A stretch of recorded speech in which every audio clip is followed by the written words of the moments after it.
Let's win them all. Let's just win them all. Why not? 6-10, 6-10. Let's go. I feel very fucking good about our spot right now. Come on, calling with Queen Jack. Come on, get there. I'm telling you, man, it's going to be a good series.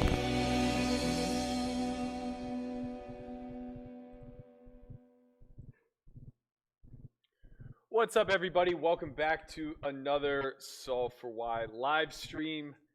I'm here. I'm in the building. I'm being played in by the theme. Per usual, we're going to get after it today. Only two major tournaments on the docket. We have a $250 six max 30K guarantee. And then we have a $500, I believe it's only a 15K guarantee tonight. Let me give it a little check. 20K guarantee, my apologies. So we're going to be firing both of those. Hopefully it still turns into a long stream. Oh, there is also a 20K, $250 buy-in. We'll see. That one doesn't start for another 2 hours, so there is a good chance that I just don't get to that point. But for now, this tournament just started. We are in level 2. Nope, we're about to go to level 2. This is the first hand that I played, so you're not missing anything. Speaking of missing things, I think I owe everybody a little bit of an apology. We didn't do so hot today. Streaming the D-Negs Doug Polk match. I apologize for that. We had some technical challenges. Andre was trying to basically run all the behind-the-scenes edits and whatnot from his house, and that's just tough. So I don't know if it was an internet issue or if his computer just ultimately crapped out, but when it was all said and done, we just couldn't get it firing. Chin and I are going to come back tomorrow. We're going to try again to host a watch party for the D-Negs match. I probably won't stream afterwards. I don't know. We'll see. We'll see. I haven't made a full decision yet. I just know the schedule's pretty light tomorrow. So I may just take the evening off, but we'll definitely be here for the Negreanu match. Hoping to really give some insight there and enjoy the spoils. D-Negs picked up another big win today. Just caught the tail end. I think he won about 2 buy-ins again, putting him up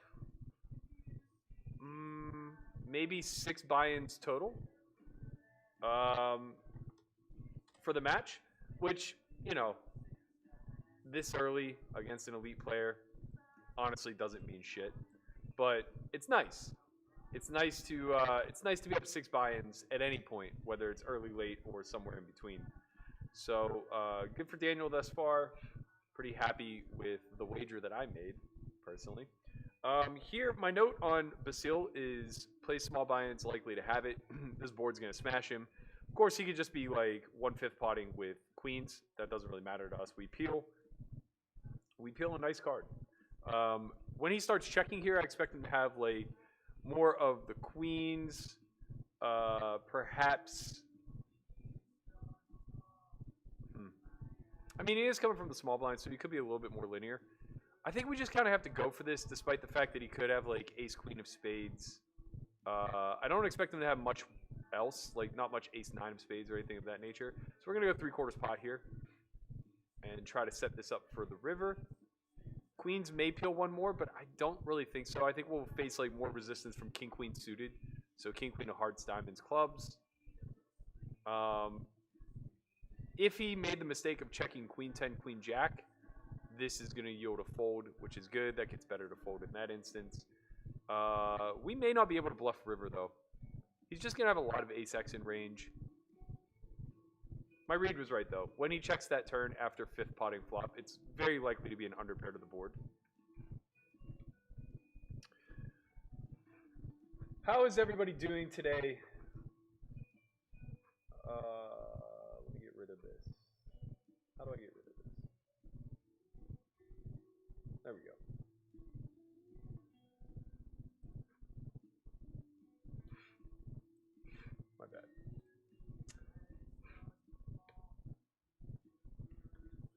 All right, let's check in with the chat. As always, shout out to my man Odyssey, who's here doing the modding. Much appreciated. Today's chat is very reg heavy, if you will. All the loyalists are here. Milky Cereal, Joe Quinn, Marco, Joe Volpe. Shout out my friends. Jason Birch, Jason Schellenberger. Both Academy alum, sort of. Depends if you count the one we canceled last year because of COVID.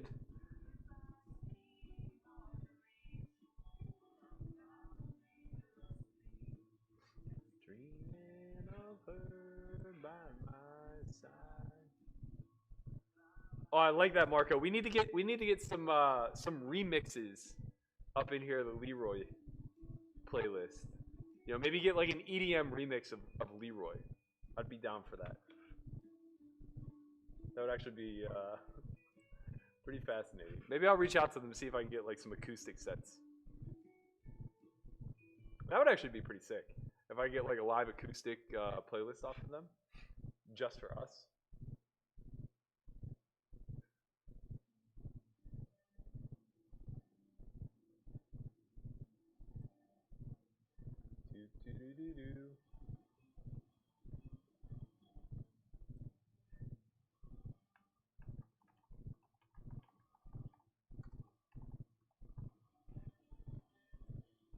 There's a wreck tonight.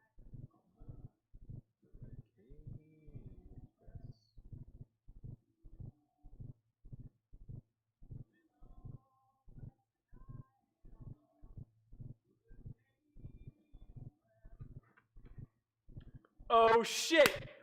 My man Chalk is here in the chat. For those of you guys who don't know, he is a former WSOP grinder turned pickleball pro, or so he would have you believe. I think his name on WSOP was Molokai, if I recall. Something weird, something Hawaiian.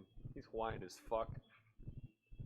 But yeah, he's the other half of the Bash Brothers. We call ourselves the Bash Brothers when we play together because we just smash balls. That's all we're really looking for. We're not here for that dink and dunk shit, you know.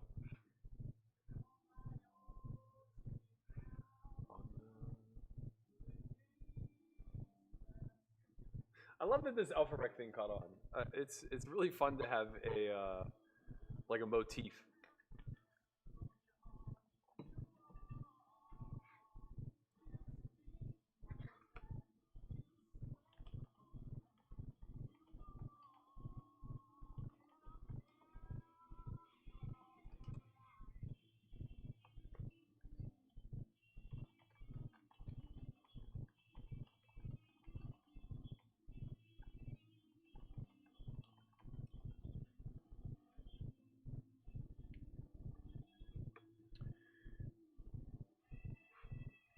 He only won 21 to 23K? No way. He wasn't in that deep on the other table. He cashed out for like 140 on one of the tables. We'll see. We'll get back to you on the DNEGS report once he tweets out his victory lap, as he tends to do after these nice sessions.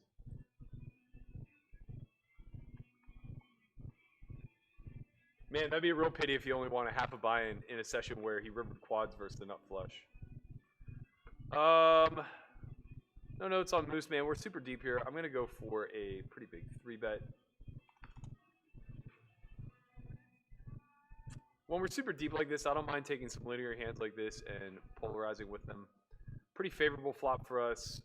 We don't really need to go that big. 25, 33% feels about right.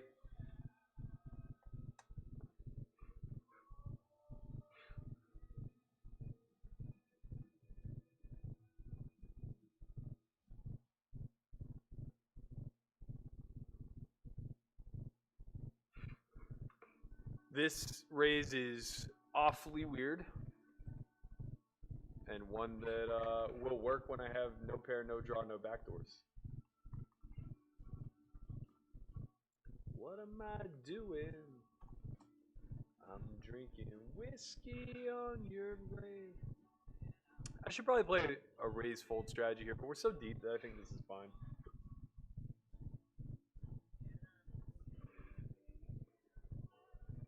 He's not going to check much ace-x, so we're going to have a pretty big advantage here.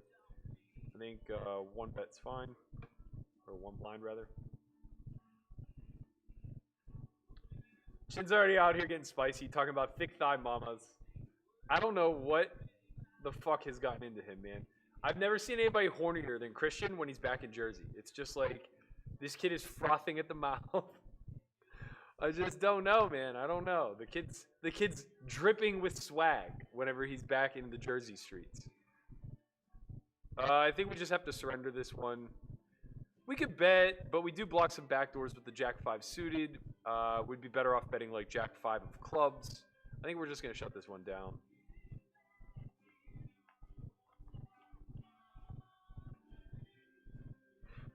Getting back to you.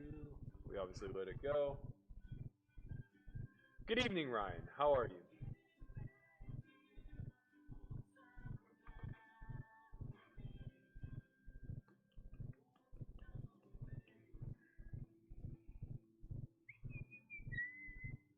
Man, everybody wants new swag. So Jay Nandez in the mentions on Twitter, he wants the Child of the Sims shirt. We still got to get the Tap Tap shirt made. I think we're going to have a new swag run sometime in the new year. We're just not going to have a choice. There's too many good things that we're coming up with here. For those of you who still haven't gotten any swag, though, go ahead and feel free to use the bonus code. My man Odyssey, right on cue, smashes it there in the chat. Hashtag merch. It's going to get you 25% off our swag. The entire shop is for sale. We're talking, what are we talking here? We're talking posters, hats, zip-ups, hoodies, the whole 9 yards. Somebody said the mic is low. Let me know if that sounds any better.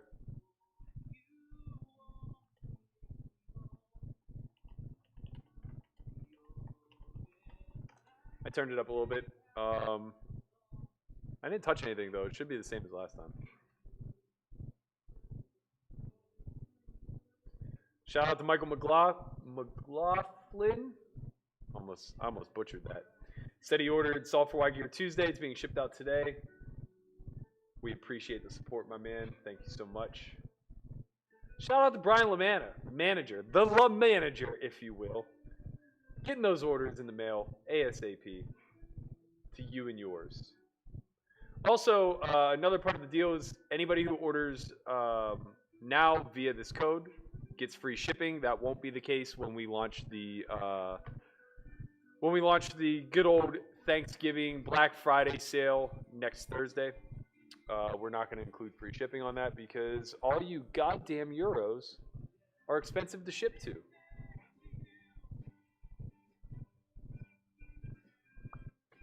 And I'm getting back to you.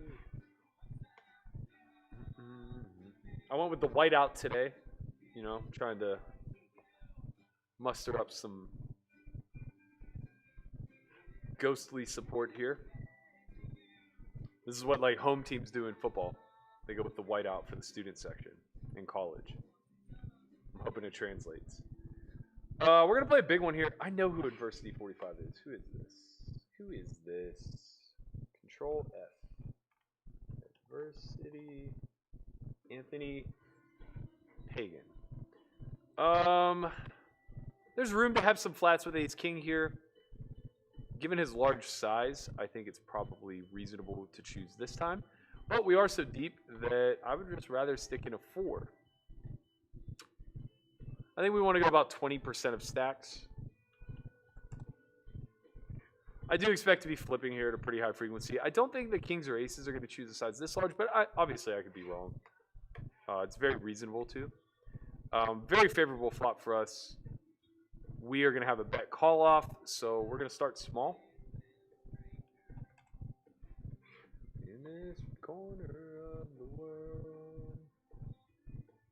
And we win. It's a nice feeling, guys. Very nice feeling. Of the lonesome train.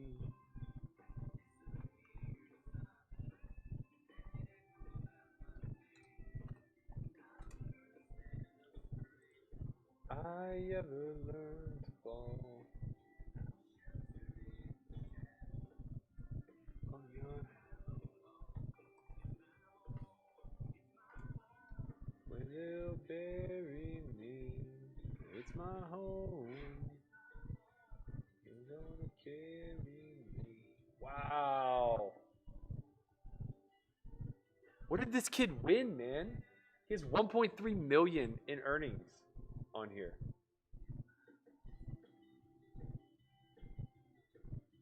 And his average buy-in is only $44.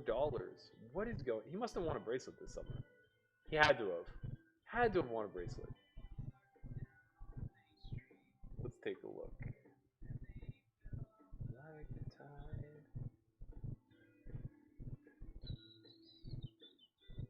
in a river since the valley and goes chugging through the night.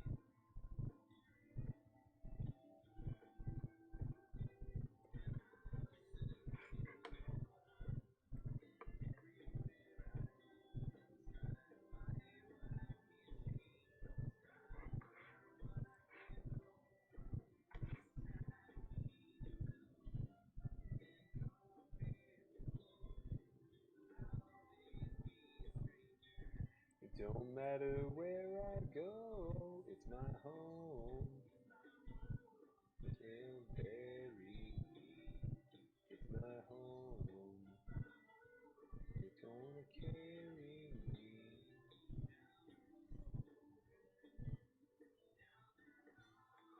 Fascinating. Okay.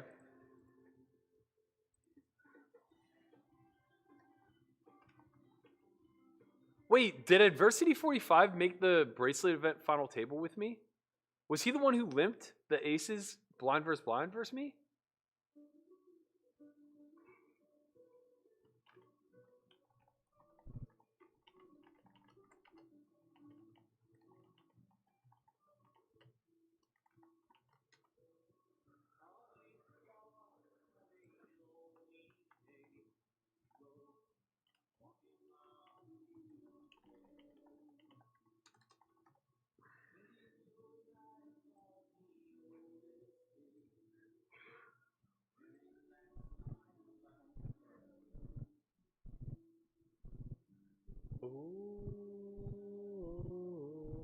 Well, guess it doesn't matter now. We got a whole new table.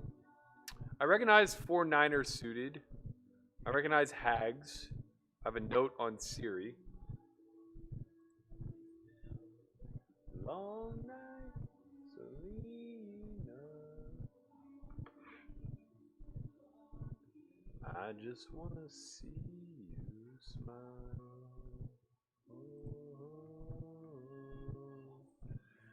How's it going, Hysen? Shout out to Norway. Brian says my sound has distortion. Well, god damn it. Let me see what I can do, guys. Whoop, hold on.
What up, Jamin?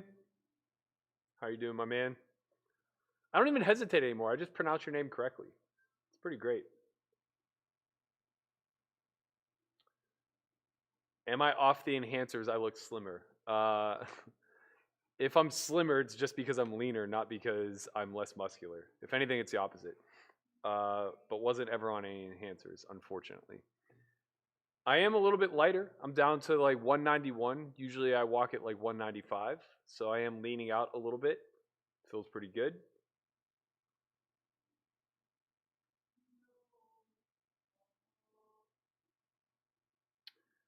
McPartridge Boy asked why I would be better off bluffing with clubs. He said, don't you want your opponent to have a busted draw and you don't block that unless you have clubs? No. Let's replay the hand. This was Jack 10 of clubs. There's no club on the flop. Oh, wait, no, not that hand. That was not the hand. What was the hand? Oh, Jack 10 of spades. The reason why you would rather have clubs is because there's no club on the flop. Therefore, you don't block anything that he would auto fold. We want our opponent to have Jack 10 of hearts, Jack 10 of diamonds, even Jack 10 of spades when it bricks. We also want him to have, Queen 10 and Queen Jack and all those other combinations. So on, I guess I can show you what I'm talking about. Let me do that. So on this particular texture, when it comes ace, king, 6, rainbow, and we see bet and get called, now when the turn 4 of spades comes, we want to... Oh, wait. That's not what happened. Is it? Let me just replay the hand. I don't remember exactly how the hand played out.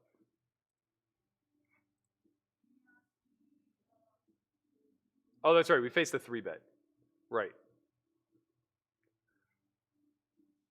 Okay, so the reason why we want to bluff less on the river with spades is because when we bet this size on the turn, he now no longer has combo draws himself. He can't have Queen Jack of spades. He can't have Queen 10 of spades.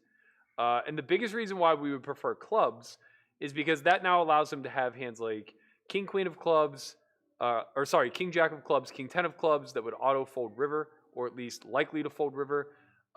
We also want to, I guess like clubs is the best bluffing candidate simply because it blocks the majority of his backdoors. Now he was the aggressor on the flop, so he could still just be betting through with a lot of hands that contain clubs, whereas if like he were the passive player, that just wouldn't necessarily be true. In any event, though, having spades is a little bit negative because his call and then auto folds are largely going to contain spades on the river. But we do block ace, jack of spades, and ace 10 of spades, which is very important for bluffing the turn.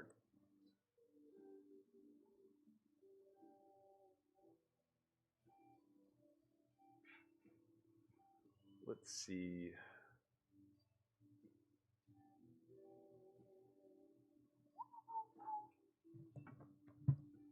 That's not going to do anything.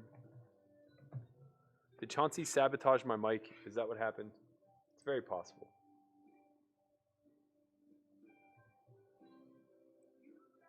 So let's see. Timestamps.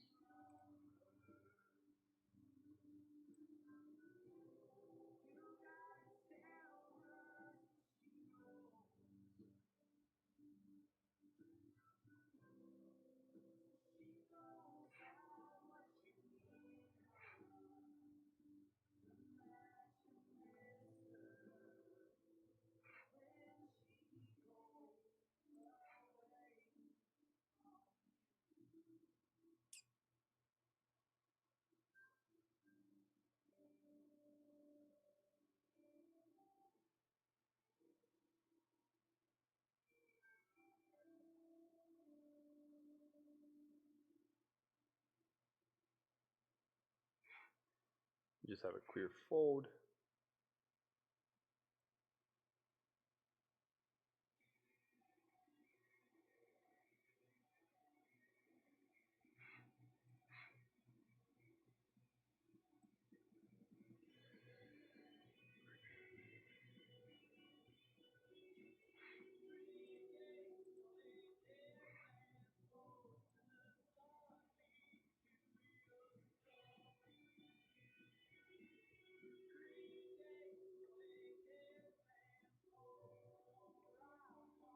Mic is muted.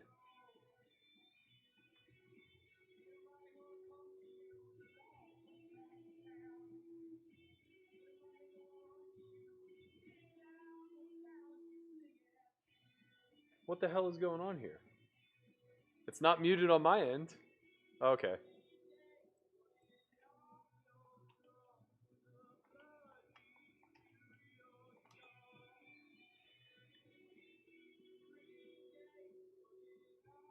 Hi.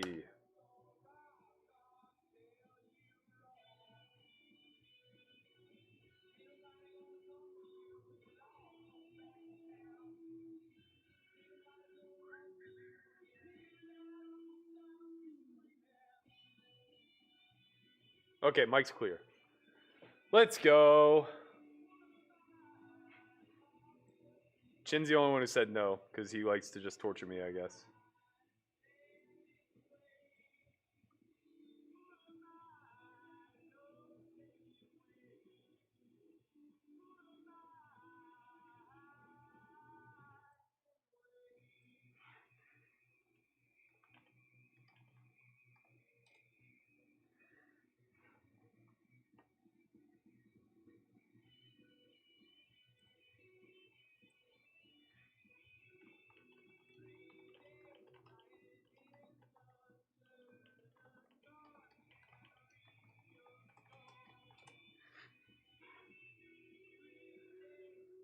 What up, Verlin? How you doing, my man? Nice to see you.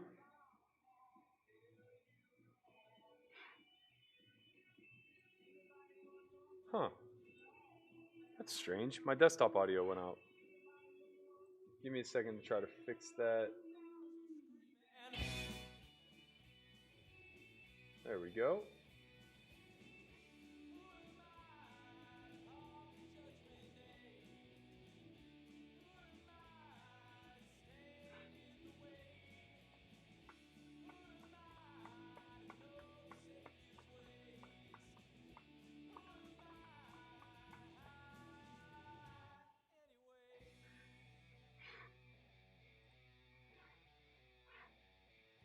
If you haven't already, smash that like button. Give us a follow so you can be notified when I go live.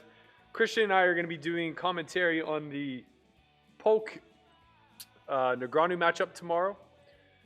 We're going to do a little watch party for all of you who care to join us. I may stream afterwards. As of right now, I'm leaning against that, but we'll see. I don't think there's much of a schedule tomorrow, to be honest. It looks like we have... Yeah, all the guarantees are only 15K. The buy-ins are pretty small. Just not really pumped to get in there and stream. So I'm pretty probable to just do the commentary with Chin and then call it. This is probably a 3-bet spot, but given we're in the re-entry and he's only 35 blinds effective, pretty easy for him to just be like raise ripping. And it functions as a call too. I think now we start to bluff with our hand. We're going to go 3/4. We do block the nuts, which we can have in range.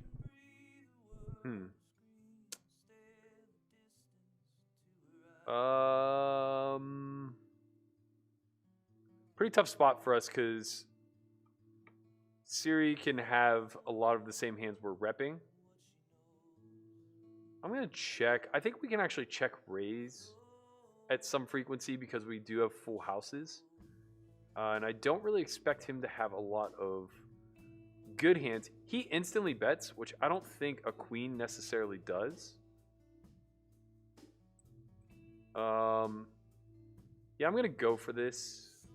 So pot is 4K. I'm just going to smash.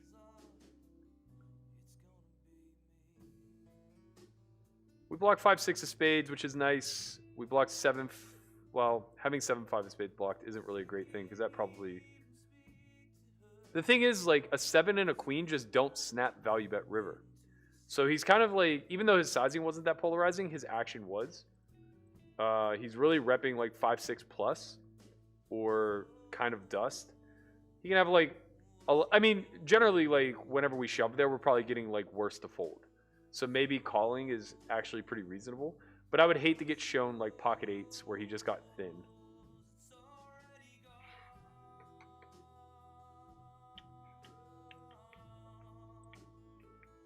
Already gone.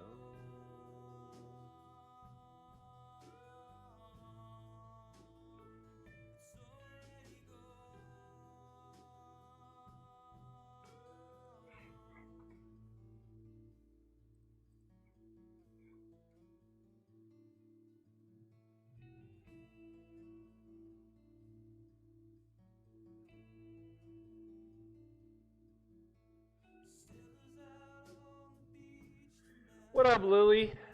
Thanks for joining us as always. This texture versus the big blind, I think we're going to be checking a little bit more often than we're betting. I don't really like a small bet with my hand, so I'm going to check back and get rewarded. Now with 2 spades coming through, us having top pair, I'm going to lean 3/4. Having the queen of spades is a little bit of a negative, but not enough to not choose this size.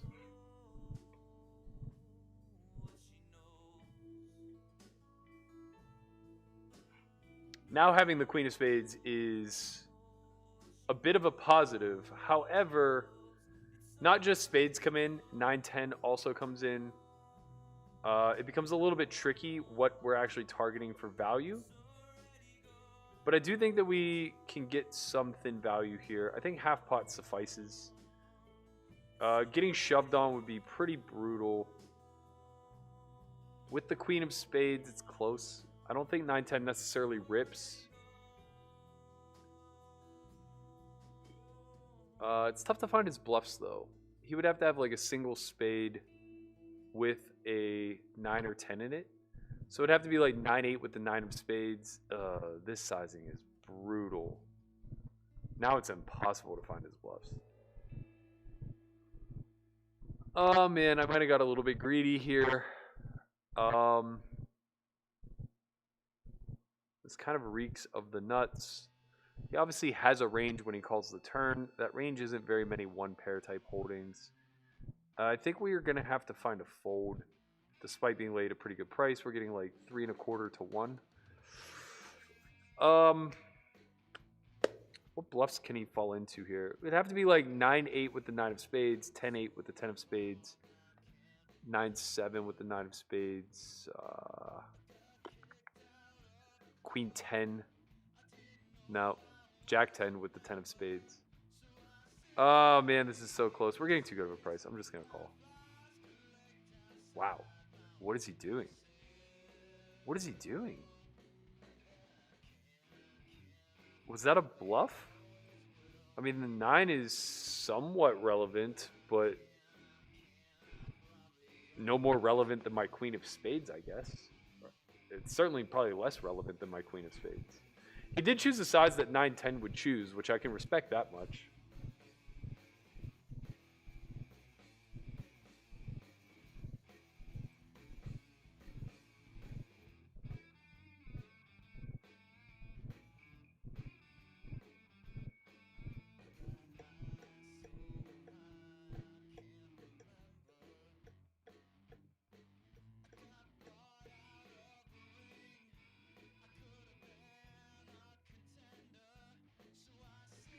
It's true, Lily's here. The party has started.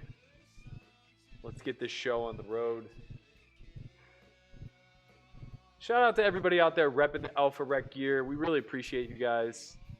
Put that line together just for those loyalists to the stream. I'm happy that it's doing well.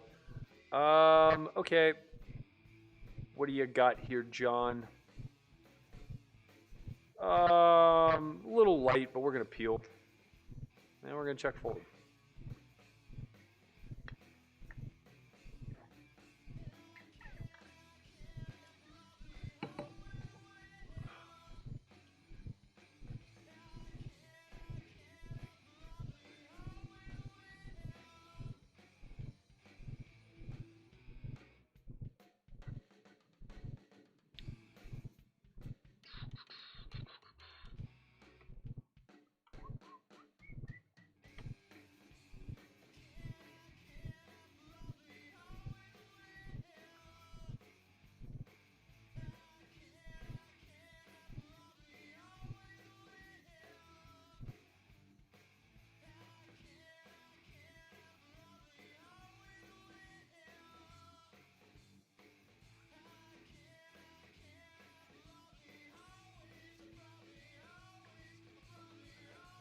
pretty reasonable check back here by blue. I think we can start betting our hand. He'll have some hands like 9-10, Jack 9, maybe even some protected hands like Queen 10, Queen Jack. That's all in all a pretty good card for us to bet. We'll have a little bit of 5-6, certainly some 2 pairs, plenty of Jack 10. So I'm going to go 3/4. I think that's fair. Now I think his only calls are going to be like Queen 10, Queen Jack. Oh, that's a little thin. Okay. I mean, he does block Jack 10. Seems fine. He unblocks hearts. Seems fine. Okay. Overall, pretty well played. And that hand makes a ton of sense. I think we get fold equity against like Ace 9 suited. For sure. Or any version of Ace 9.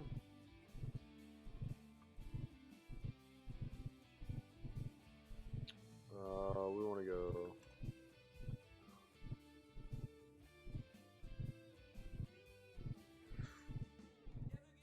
It's a little bit small. I think I wish I would have gone like 1100, but that's okay. I think we can actually check this texture. Pretty fine.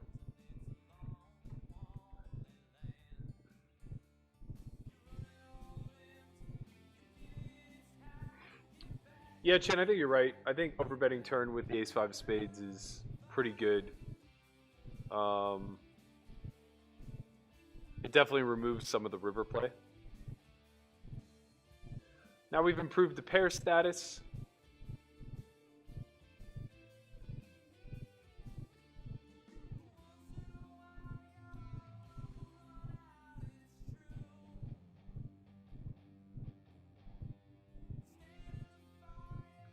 It's a pretty interesting line by Hags on a Badoogie turn. He's pulling out, kind of just saying he has a 9. I think we have enough showdown value to go call. He just has too many available bluffs here. And it's pretty unfortunate when we run into a 9. But I expect to see a lot of Jack 10, Queen 10, 6, 7, things of that nature. Never really has an 8, never has an overpair. And yeah, he had Queen 10 offsuit. So we just wreck him. I think I would have called with Ace 4 high there also if I hadn't turned the pair.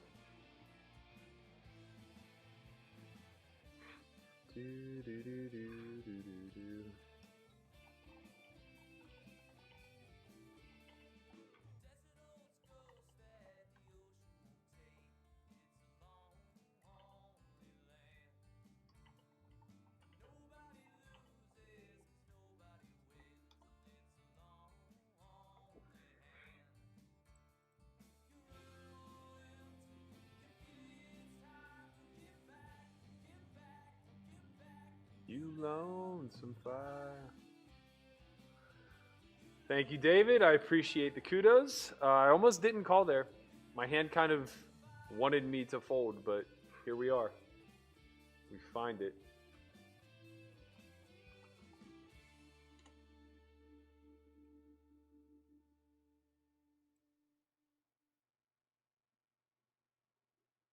Blue Tang actually a massive winner on the site. About 500K in total winnings, half of which is profit. That's pretty notable.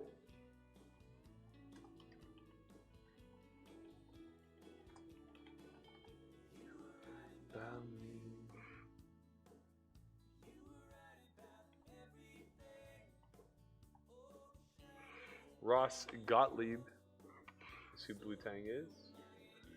Let's see what he's done live, if anything.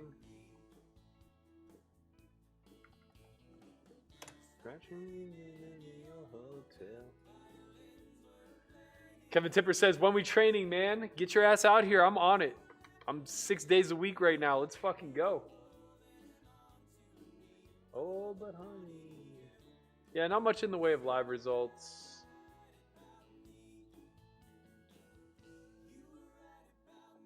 We'll classify him as a online reg at this point.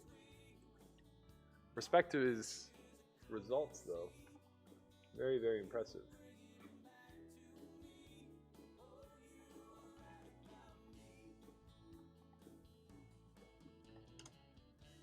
Dreaming in the old hotel. Oh shit. Was I under the gun? Good fold, Berkey. Christ. You're so right about me.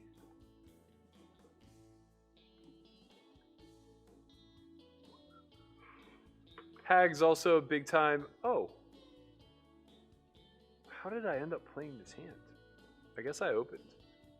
So now it's probably time to bet. I got so distracted. Sorry. I was looking at my table and forgot that I was in this hand.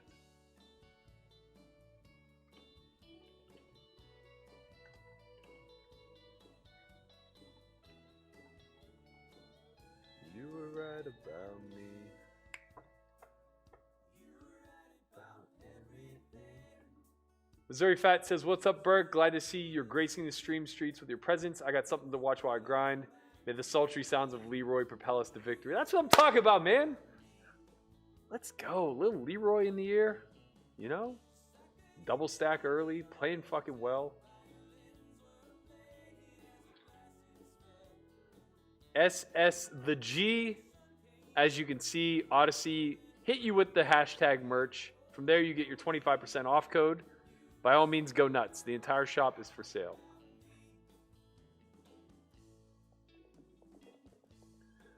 Thanks for supporting us, Scott. We appreciate you.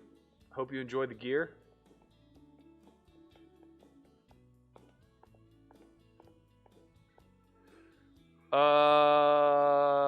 This is a little bit dicey.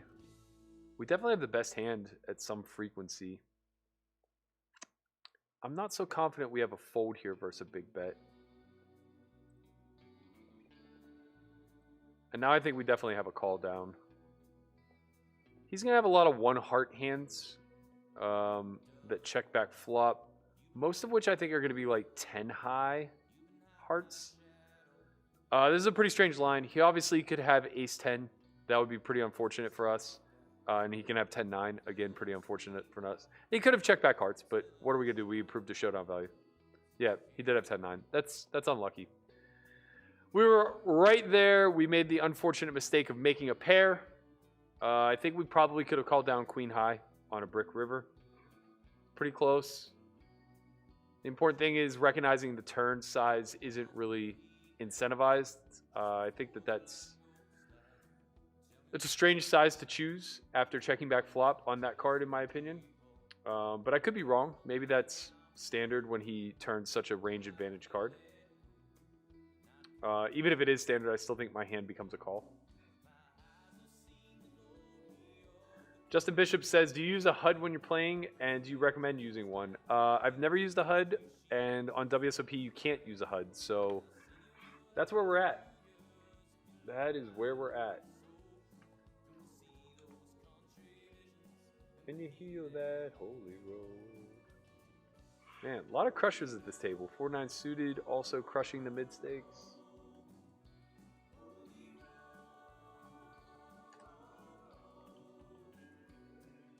Stone trees. Present calling me home.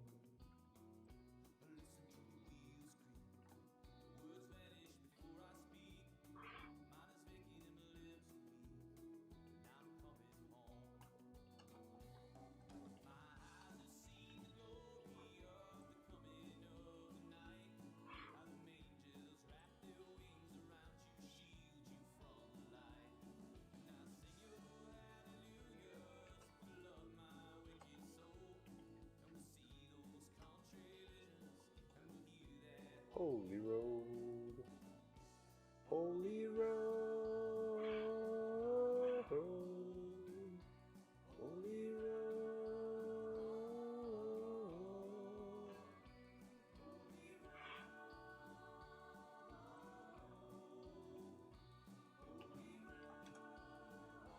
Yeah, the queen nine's particularly unfortunate because we do block 9-10.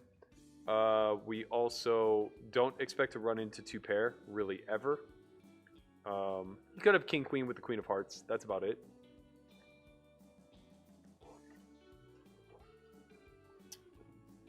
Mike N says, "Would you call River there with the Ace 4?" Absolutely.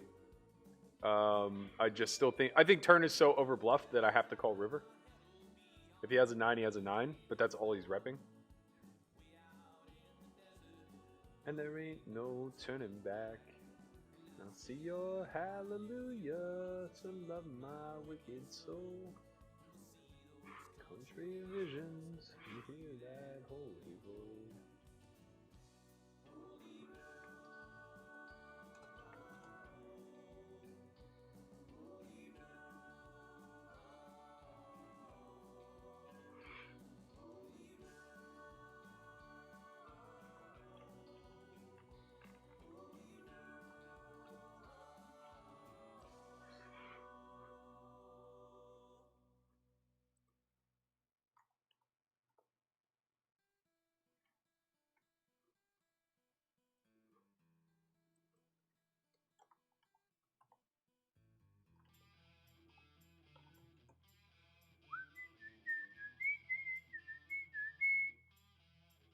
Doo-doo.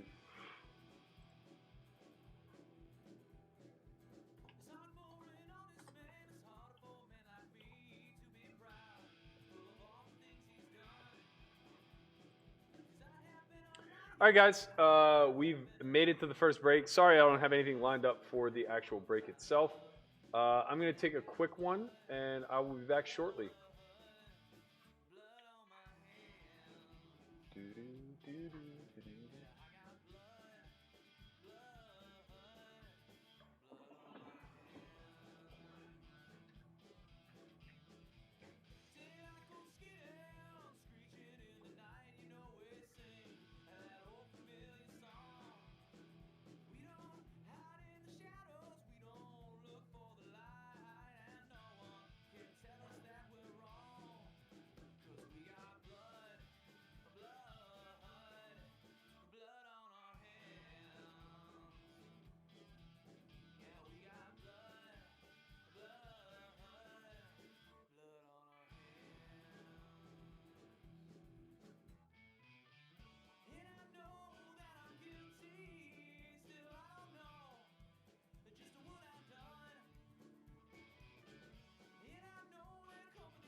All right, we back.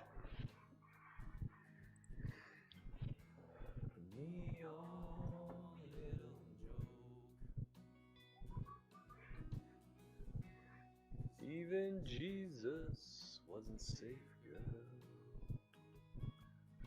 girl. Just come back and all I see are shower thoughts from Lily. We can make that a segment. Will I play any of the Venetian Deep Stack events coming up? I think they're actually just... Oh, actually, they're not. MSPT is just ending. I may hop in the MSPT streets on Saturday. I haven't decided yet. We'll see.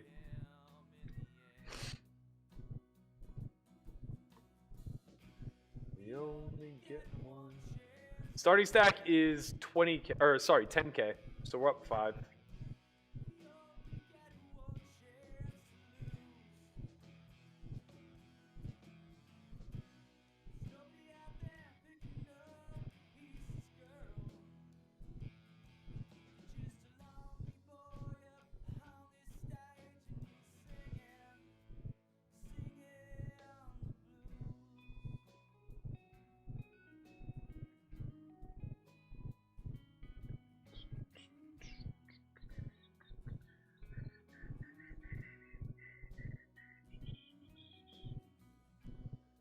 Never cared too much for me, girl.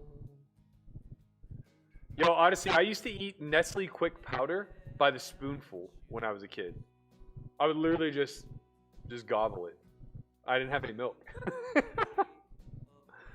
Po problems, you know? All right, here we flop a gut shot. We won't be folding, that's for certain. Rainbow texture, not really going to have a ton of check raises here. We would have some, I suppose, but coming out of big blind, our range is too weak, so I think we just defend through a call. Turn a double gutter, that's pretty nice. If we had the jack of clubs, I think we could consider a check raise. 9 of clubs, feels a little worse. 10 of clubs is a big range card for us on river. We do block some of his auto folds by blocking queen jack and 8-9.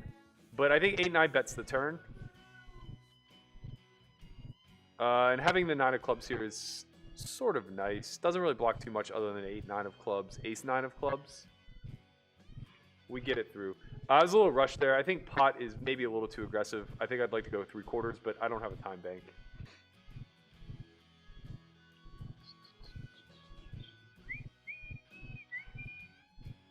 Okay, we have a pretty clear 3-bet here versus Hags. Last time we went 6 blinds. I think I want to go 8 blinds, though. So 8 times 4. Whoops. Shit. I couldn't do the math fast enough. I meant to do 8 times 2. Okay, we got there. It's just pot, guys. If you were wondering, it's just pot. You know it burned to ashes in the fall.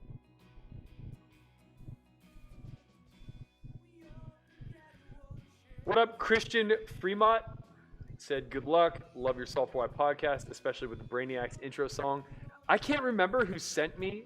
Somebody in either IG or Twitter DM'd me and said, you got to check this song out. And man, it couldn't have been any more perfect. Shout out to that person if they're watching.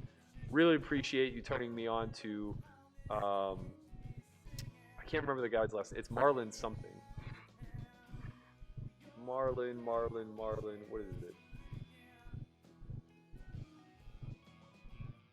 Marlon Kraft. That's what it is. He kind of looks a little bit like Adam Driver, the actor. Lonely out there picking up the pieces, yeah. I actually just saw Brian Braun's question, so I'll answer in chat.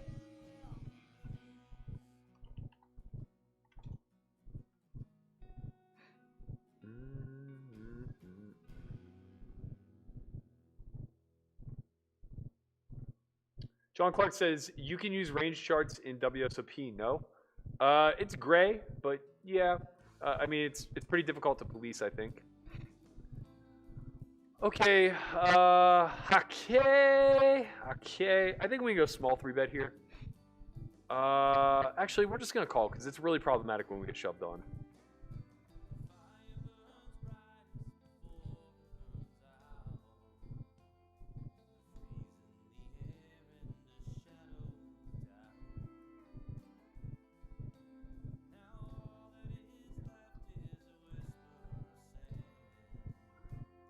Pretty good flop for us. No backdoor. I think we can bet small here and expect it to get through at some rate. I don't think we're getting check raised here very often.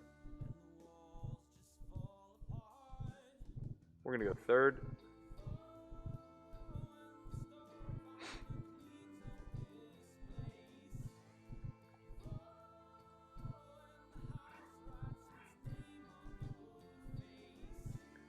You were just a memory.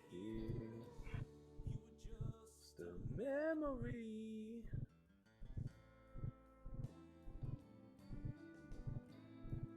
Yeah, chip extractor. No academy in the near future. COVID's just too up in the air. We probably will do a version of homeschool again. I imagine we'll do something different than last time. I'm thinking honestly about running simultaneous homeschools. So an intro similar to like what we did last time. And then perhaps a more advanced version for those who have already taken the previous one.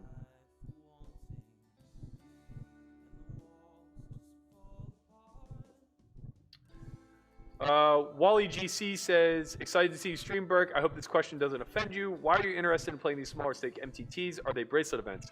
No, and that's a pretty fair question. I'm actually not that interested in playing them, but there are two things that I wanted to accomplish.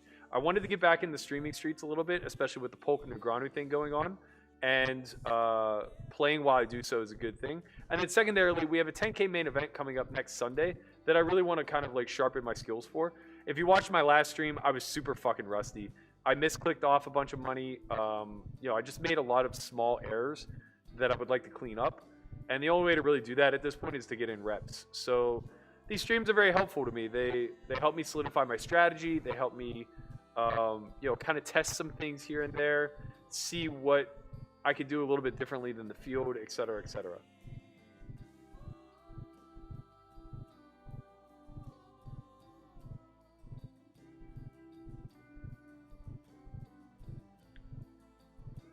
Any giveaways? We got a beggar here. That's up to my man Odyssey. He's controlling the mod.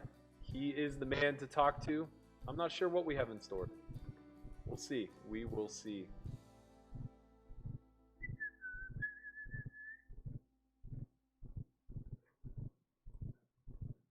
You were just a memory.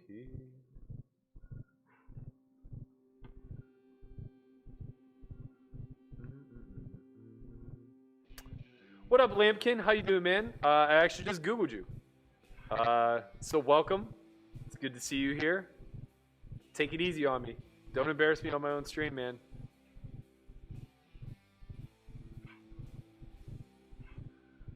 Oh, hello. Hello, girls.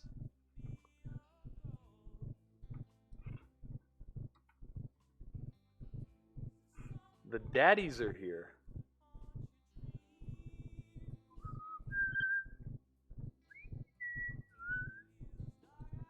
All right, a lot of action here. Maybe Blue Tank goes for it. Nope, he just surrenders.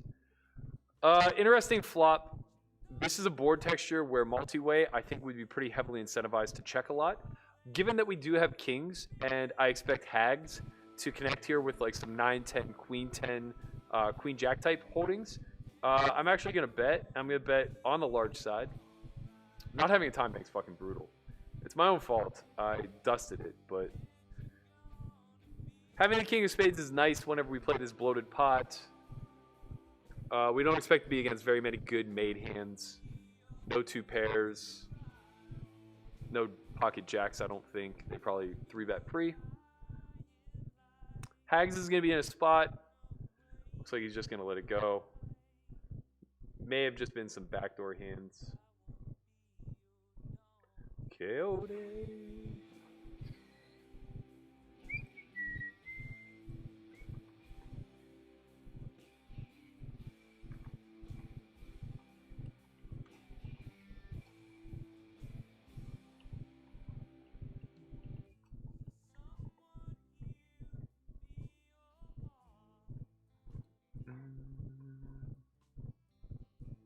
Dance all night. Odyssey got the Adam Driver last week tonight reference. I just watched the finale. It was fantastic. I'm always sad when that show goes off the air because I feel like the news cycle just never quits. And then we just have to go like 3 months without him actually reporting on anything. What's up, Playable Jank? How you doing, my man? I kind of missed it too, you know? I enjoy your guys' company. And I enjoy speaking my thoughts out loud every now and again.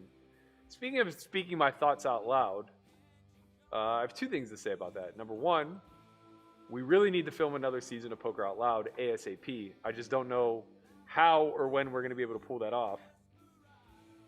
But hopefully soon, and hopefully it includes the young prodigy, Landon Tice. I'm excited to get him in those streets, kind of speaking through his thoughts. And then secondly, Chin and I will be speaking through our thoughts tomorrow. 2:30 p.m., we're going to be doing a live stream covering the Negreanu Polk match. Should be no secret at this point. I bet on Negreanu, so I'm pretty happy with the way things are going thus far. Sorry.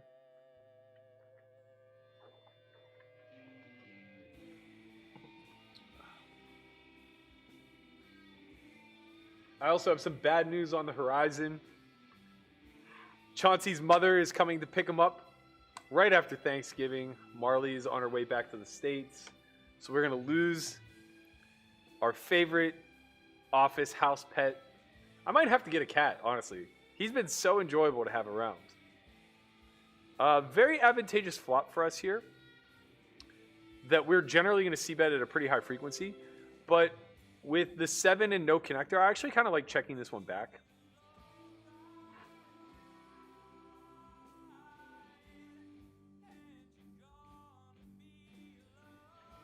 This overbet is spicy meatballs, baby. We have the ace of spades, so we block a lot of his bluffs. He does have all 9-10 in range. I think we can just fold.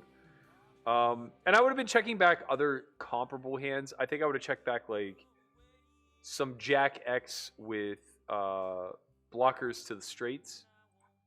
Okay, so we flatted King Queen in the spot previously with Ace Queen. I think we just have to 3-bet, get it in. We don't have to do anything, but I prefer to. So I think I would have checked back like some Jack 10, some Jack 9 if we had it. I think as far as our King X goes, we'd probably check back King 10 with no backdoor. That feels about right. Cold call here by Siri. Pretty interesting. I think we can just quarter pot here. It's very reasonable. We still have overpair advantage by a long shot. I don't think he's going to have very much ace-king. That would just 4-bet. I'm just going to fold. I don't really think I have to think about this too much. It's very difficult to protect this line. He could just be like protection raising with like 10s or 9s, in which case it's going to work. And when I have like jacks plus, I'm just going to rip through. So that's kind of a it is what it is situation. We're not really giving very much up. We could have check called, to be honest, but that kind of feels shitty. Scott Sloan says, Matt, are you going to be involved with High Stakes Poker or Poker After Dark? I filmed 2 sessions of Poker After Dark last week. The first one went really well. The second one went not so great. As far as High Stakes Poker goes, I'm not sure. They're playing really big. So it's going to be very lineup dependent since I would have to sell a fair amount of my action. I think the last game played 4-8-16 or 2-4-8-16, one or the other. We have a call here. Spade ball. Okay, let's go. Call for a spade, you get a spade. Berkey, was the LF Go rail tilting at all? No, not at all. They were great. If anything, my rail that I brought for Landon was probably tilting them. Conrad got a little out of line. When Landon crippled the guy he was playing heads up, he was running around screaming, put him in a body bag. I thought it was like very inappropriate. This poor bastard just, you know, lost a huge pot that was worth about 70K in equity. So, you know, it's inappropriate in my opinion. They were all good sports. They were cheering their guy on. They weren't saying anything negative. It's what you want out of a rail, you know?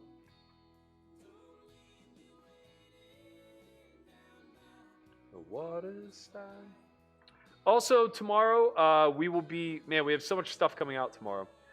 So in lieu of me doing a live stream, we'll have the vlogcast launching at 5 p.m. So right after the D-Negs Polk match, we are going to have a live vlogcast. We found ourselves in the spot earlier against Siri. Ace Jack, I don't really feel like makes a very good 4-bet. I think we would prefer to have, like, obviously Ace Queen, Ace King. Ace Jack feels like a pure call. Not a terrible flop for us. He's going to have some King, Queen, Queen 10, but I think he's going to lean on the suited variety more often than not. Half pot here is very strange. Makes sense for, like, kings or aces with a club, but I'm not really sure. I think we have a very clear continue. And now we have a never fold, I think, at 2 SPR.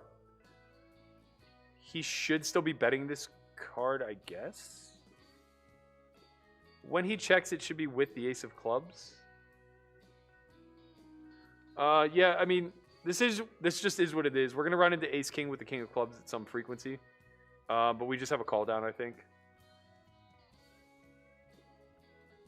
And now we land with the third nuts. We may be able to fold at this point if he shoves. Yeah, I mean, we may be able to fold here. Since he does have... Wow, he doesn't have that many offsuit varieties. Whatever. That makes sense. He just kind of punts it off a little bit. This is going to be one of his bluff candidates, I guess. The thing is, this hand goes awry on the flop. His flop sizing just isn't very well incentivized with range. So it's easy to figure out that, like, he doesn't have very much ace of club in range. Because he's not going to bet the nuts for half pot. And it doesn't make a lot of good sense to start betting a hand like ace queen with the ace of clubs for half pot. It's just too big. You put too much pressure on my range. So yeah, he should be like quarter potting flop almost exclusively. You know, like when he chooses the larger size, he should just be protecting a queen, which probably doesn't have river shoves in them.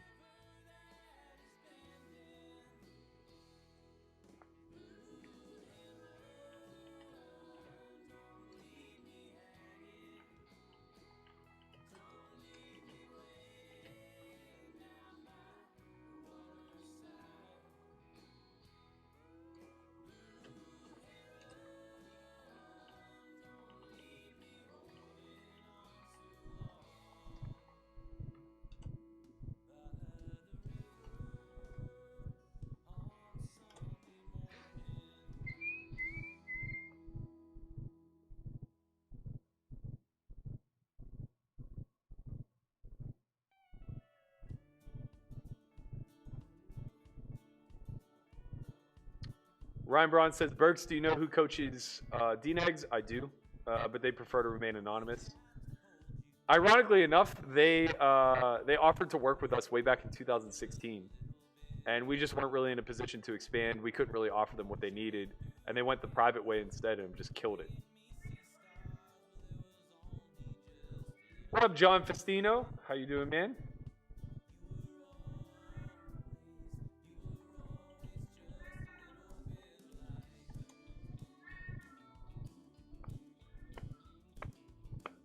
Chin doesn't even know the name of our group chat.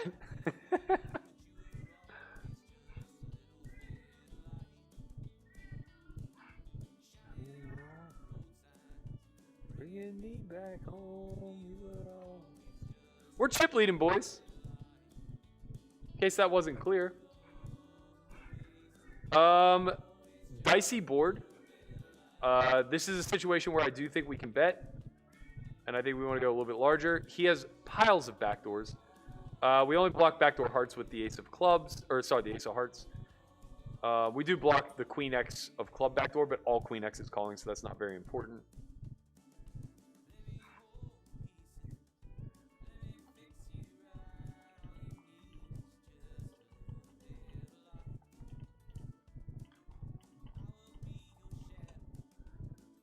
What up, Chance? Little bit alive. Okay, so series opening here off of 12. We could probably justifiably shove here. I would definitely shove like king queen suited. I think I'm just gonna peel with king 10 though. These are the annoying spots because he just has a 2x pot shove. I'm gonna have to fold. Oh, it's nice when he checks. It's very nice when he checks.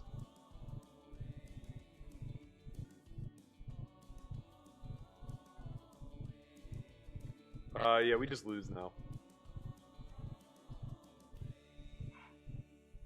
we chop. That's nice. Life Tilt says, Berkey, I have a question. What would you recommend as the best study material for mastering super deep live cash games?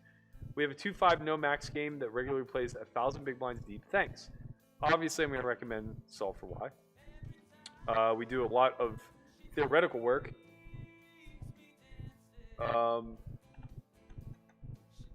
That expands out into live deep stack cache.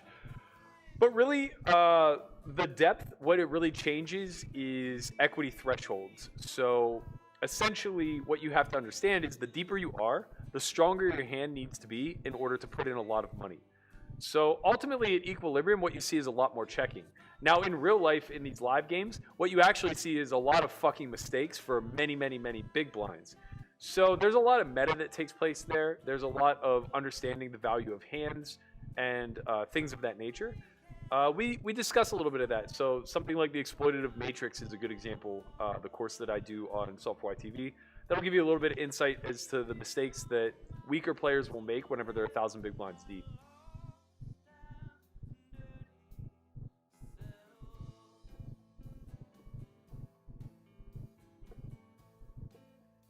Yeah, Lee, that is Conrad. You just can't put a leash on the kid, you know? It's tough. I told him he was embarrassing me, but, you know, it is what it is.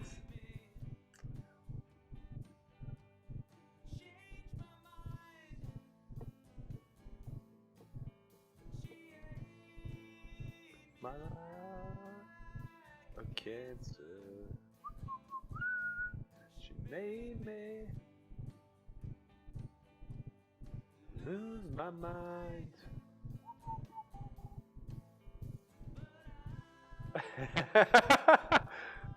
Yo, what up, Justin? He says, Leon's in the chat taking notes, so don't limp 9-9 again, please.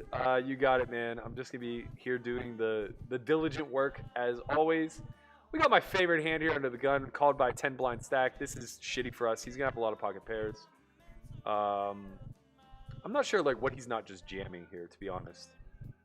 I guess hands like deuces through sixes. Kind of a shit spot, but we do get to down bet, I think, with backdoor equity. If he jams, he jams. We just have a very clear fold. Okay, so I guess he's just trapping pre. That kind of is what it is. We could have checked for that reason. But it's whatever.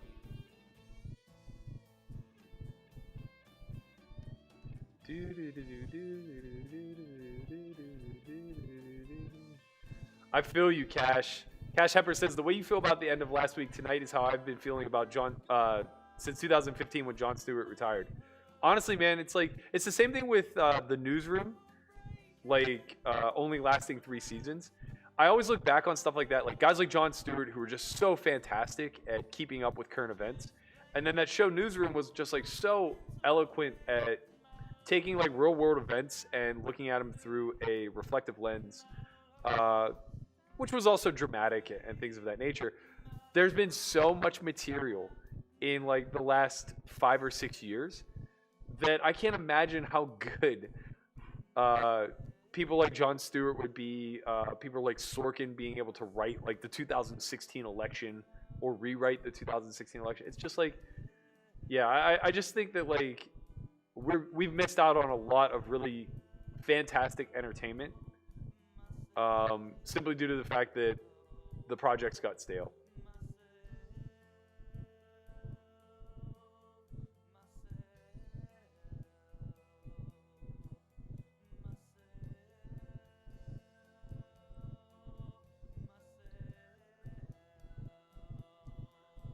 Spencer shouts out Christian Soto, said the pod is fantastic. Great job, sir. Chin does deserve a lot of shine. Every time somebody says anything about Chin, I remind them very quickly that he is probably one of my most irreplaceable assets at Solve for Why. Him and Pigtails, I think. There really just isn't anybody I could replicate their duties with. Like, nobody's going to have the creative touch that Pigtails has. And I don't think anybody's going to be able to fill in the vlogcast chair or the commentary booth the way Chin does. Like, we just have a certain dynamic that I think comes across pretty well. Are the people coaching D-Negs well known? Would we recognize them if they didn't remain anonymous? Very unlikely. It's possible, but like pretty unlikely. They're not household names by any stretch. They're just doing the nitty-gritty, grindy work behind the scenes.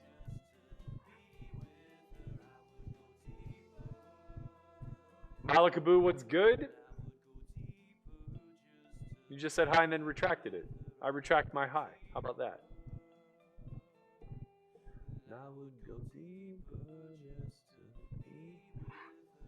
I want nothing more than D-Negs to smash Doug and retire him for good. Jim was right. Daniel only won 23K today. I'm very shocked.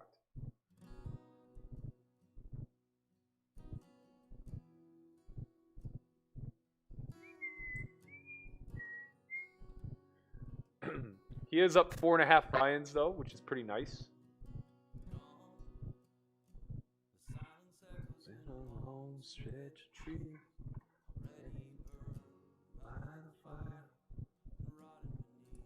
Thank you, Malakaboo. Hope you and your family are well as well. Man, they should have done this WWE style where like the loser has to retire for good. You know, the same way that the loser retires in the WWE for good and then comes back like a month later.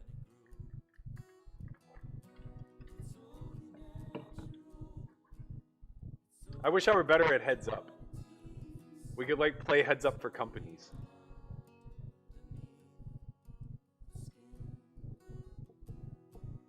So natural.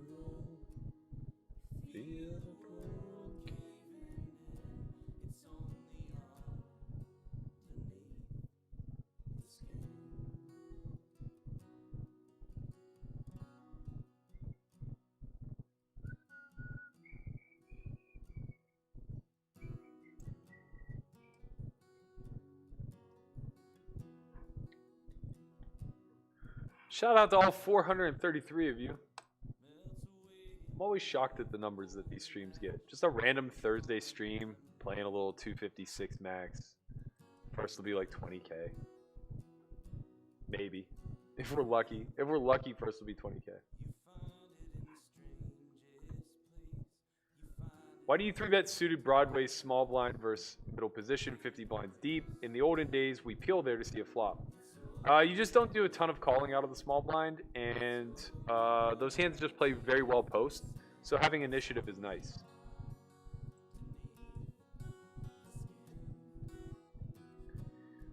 Jared Linton says, Matt, what is the minimum bankroll you would suggest for a 1-3 live no limit player? A comfortable bankroll? Yeah, 6 to 10K, but you know, 1-3 is the entry level. So like you could have a 1K bankroll as long as you can replenish it. Every time you go broke, as long as you can find another 1,000 somewhere down the line, you'll always have a chance, right? 1-3 is a rake trap, so it's really just all about trying to get to like 20, 25K as fast as possible so that you can play 2-5, where the rake is less impactful. And yeah, Odyssey's correct. The biggest issue is life roll. So if you have no money outside of your bankroll, you're in trouble. Now you need like 30K, 40K, 50K. I don't know. It depends on what it costs for you to live. You're not going to have a very big hourly at 1-3. You know what? You might only be making like 20 bucks an hour. Wow, Blue Tang running it up. We going to play some big ones, boys. Break Havana.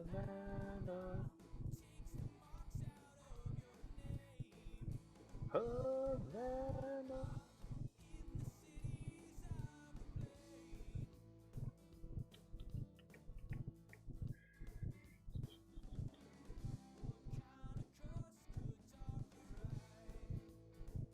I thought that there was a 500. I'm so confused. So there's a $250 20K that starts in 30 minutes, but I thought for sure that there was a $500 tournament today as well. Half pot's a little weird here, but we're gonna peel.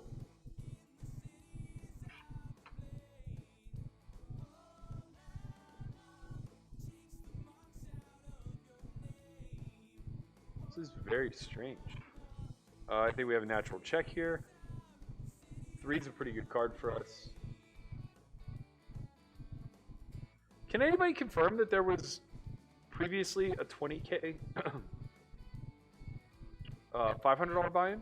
We're going to check and win here. I think we could actually get thin in value bet, but he's just going to have a 7 sometimes. 6 high. Am I losing my mind? There was definitely a $500 buy-in today, no? I'm losing it, for sure.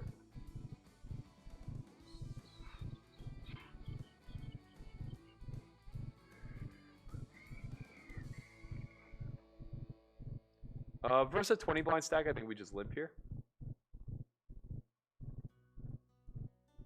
Joe Volpe says, Jon Stewart's coming back on Apple TV. That sounds awesome. A little bit big here, but I think we do have a natural peel. Our hand's way too good to check fold, and now obviously we're all in.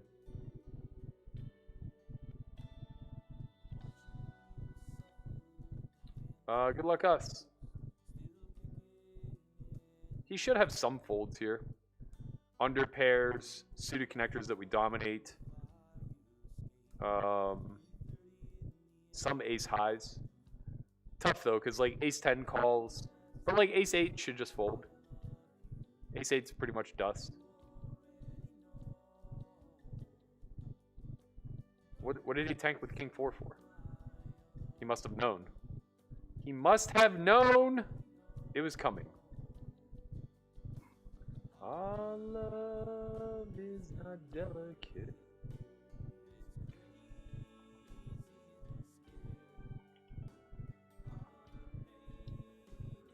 That king 4 off 20 is a little aggro. He could shove. I don't really like the 4x. Got lucky to flop top pair. Unlucky to be rivered.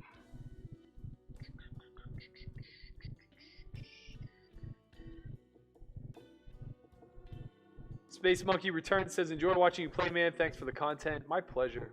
Thank you so much for joining us.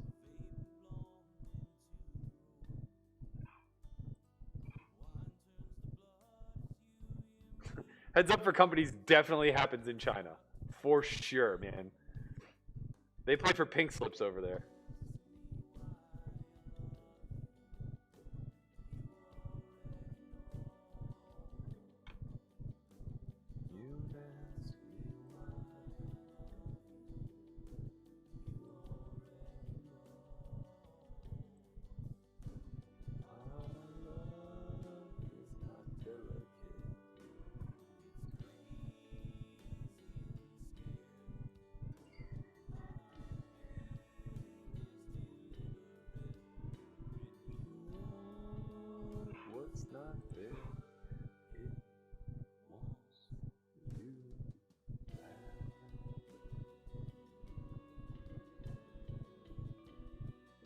Thank you, B-Lamp.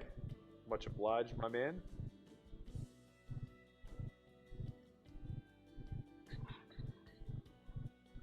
Yeah, I think tonight's a slow night for streaming. There's a lot of shit going on. If you guys haven't already, check out Matt Hunt on Twitch. He is, what's the name of his channel? mentalhealthmatt.live.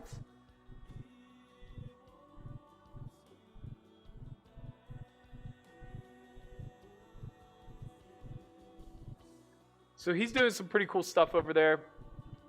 You guys will recognize him from a lot of our training videos. He's a friend of the stream and a big part of the S4Y community. If you guys haven't given him any support yet, please do so. Send him a sub.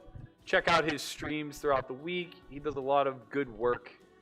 You know, just kind of giving people a safe space to vent, which I think is pretty fantastic. Seems like he found his passion.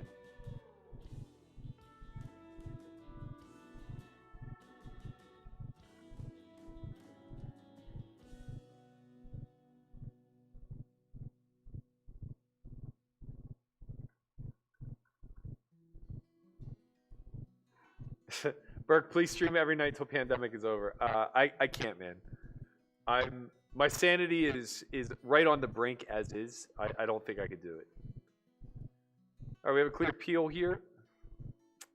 We do have the backdoor nut flush draw. We can check raise this hand some of the time. I think that's fine. Now I think we have a pretty clear check call on the turn. He'll have some Jack X, but not really a ton. Very little Queen X, I think, on this board. Yeah, versus third pot, I think we have a pretty clear call. We could check raise here. I think that that's just fine. I kind of like it, actually.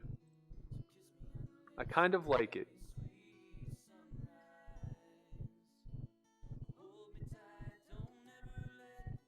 And on that card, obviously, we're all in.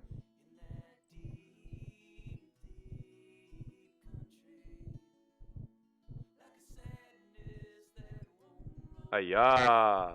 That hand makes sense. So yeah, his queen checkbacks will be very weak queens. It's kind of a wide open there from cut. Maybe not. Maybe not. Seems fine. Seems just fine off 30. That shines.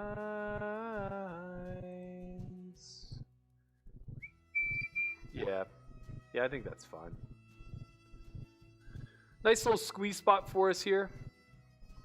We can rep the fake tilt. There's a girl with eyes like ocean breeze. Now I just think we're all in. Be very unfortunate Blue Tang's trapping, but there's nothing we can do. Good keeping balls with tune up time never alone. 49ers less than 30 effective. We don't expect Blue Tang to show up with much aces, kings, or queens here. We just need to hold. Club! Club River. Nope. Well, we're playing just fine.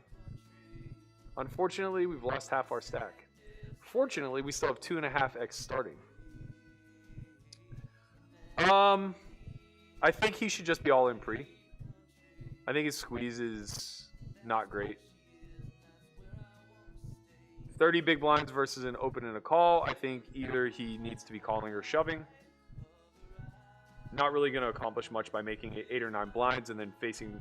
Like, calling off there sucks. A lot. I'm at bottom of range with jacks, and I could just have ace, queen, ace, king, queens, kings, aces, whatever. Especially when I'm jamming into a stack that represents a big chunk of mine, which is Blue Tang. But them's is the swings, guys. You know? We win that one. We're back up to close to chip lead, I would imagine. Instead, we're still above average, 22 of 106. Got a lot of work to do still.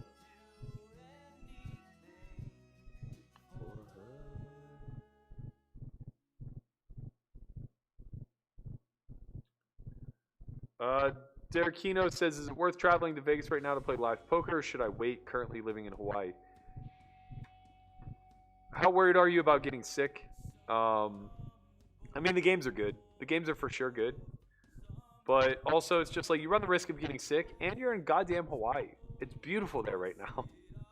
It's so not nice here right at the moment, you know?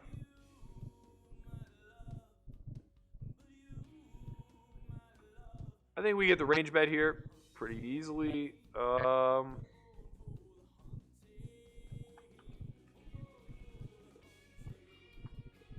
reason to go any larger here. We're very protected.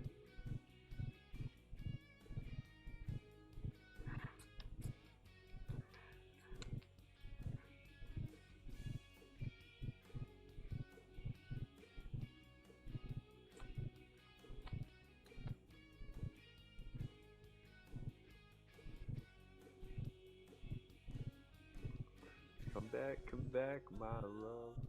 You guys will have Christian Soto on the 1s and 2s tomorrow, both doing commentary with me for the DNEGS match, as well as in the vlogcast, which will come out at 5 p.m. Pacific.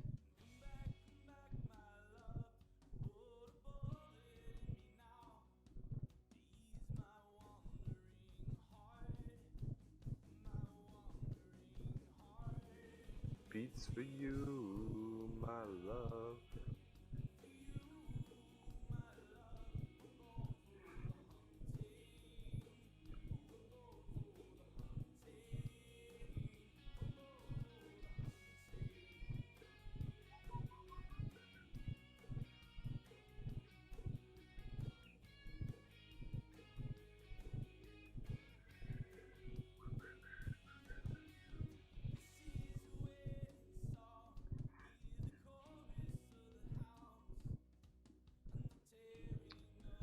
Mike N says, y'all should get Chris Brewer in the pod one of these days. I'm not sure who Chris Brewer is. Should I know him? Let me Google him. Feel your wandering heart. Wandering heart beats for you, my love.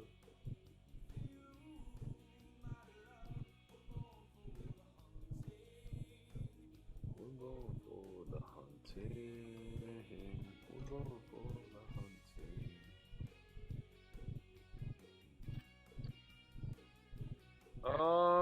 I don't recognize this kid.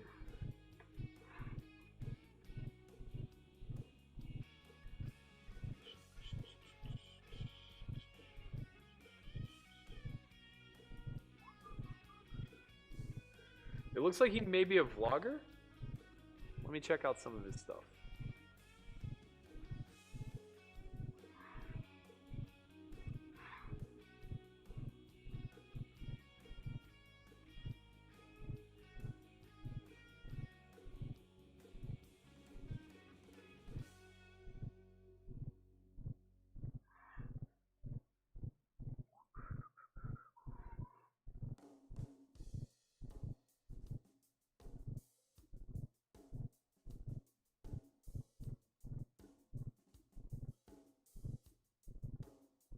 Okay.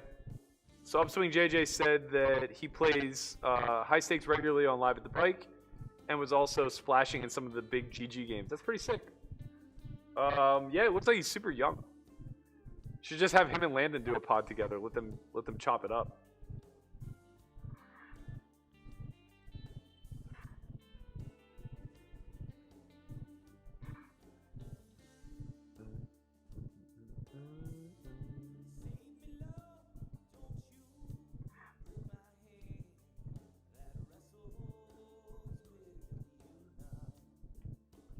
Oh, hello. All right, Hags, we coming for you, man. 4-9er suited here, 3 bets. We just have a shove. About 60 effective. We could cold 4 to induce. I don't hate that idea.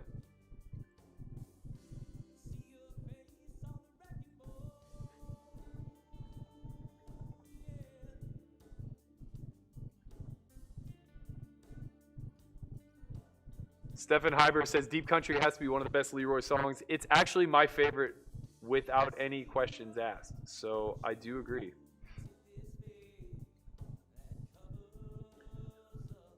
What up, Taylor Carroll? How you doing, my man?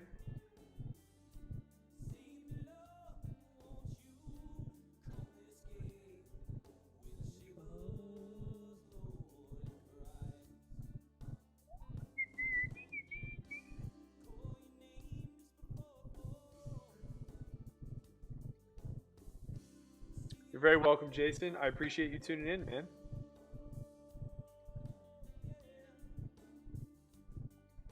Yeah, yeah.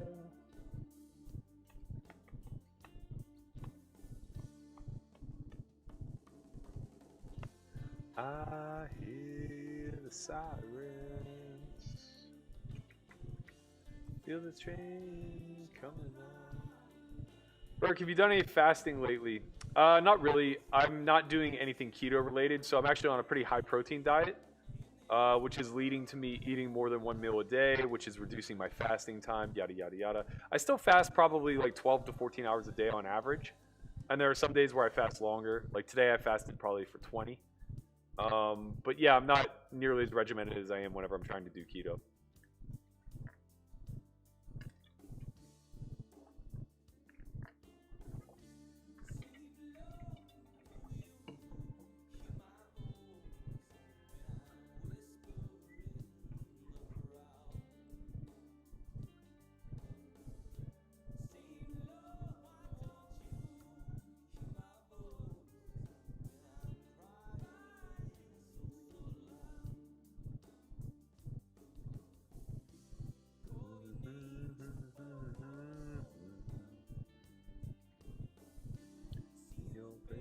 On the wrecking ball, yeah, oh, yeah, yeah. Online MTTs have the highest ROI. Correct me if I'm wrong. Definitely live MTTs for sure. But yeah, MTTs, they're very boomer bust. They have pretty high ROI for sure.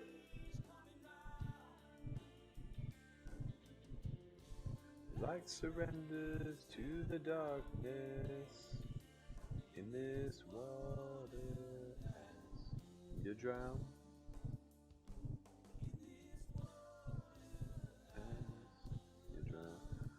If you see me looking down a lot, I'm also playing a cash game on an app, so don't mind me. I'm just paying a little bit of attention to my phone here and there.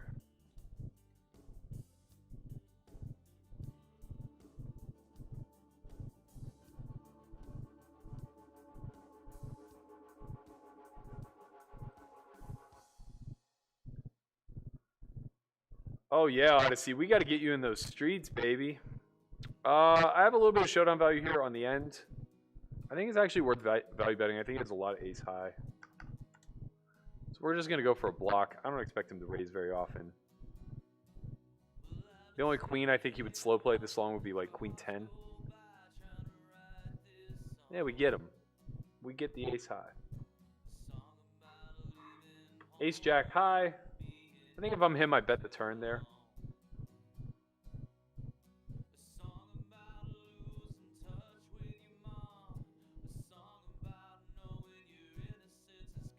It's a song about life. Hey man, it's a song about life. Do you show the notes you have on the villains? I can't show them. It just doesn't come off in the software that way. But on all of the villains, it just says what their actual real name is and what their earnings are. So you're not missing much. They're all winning players. Their average buy-ins range, but it's just a little bit of info for me. Space Monkey Returns says, what's your favorite form of poker? Tournaments or cash, live or online? For me, I love cash live, but hone my skills online. Yeah, I think that's me too, man. I absolutely fucking adore live cash. I enjoy nothing more, to be honest. Particularly at like reasonable stakes. If we're able to play like 25, 50 plus, I'm a big, big fan. It comes and look like I'm gonna get on back again. Taylor, jump on the app, man. Get in these streets. Come mix it up. I had 3 sessions last week where I was plus 20K in the session, and I only won 7K for the week. If that's any indication as to how trashy my gameplay had been. I misclicked off probably like $12,000. These fucking apps on the phone are so brutal. When is the S4Y vlogcast coming out with Landon? Heard you did one with him this week on his tournament win. It'll be out tomorrow at 5 p.m. Well, I made much good. Let me see if I can set up a little stand here. Oh yeah, that's nice. That's nice. Okay.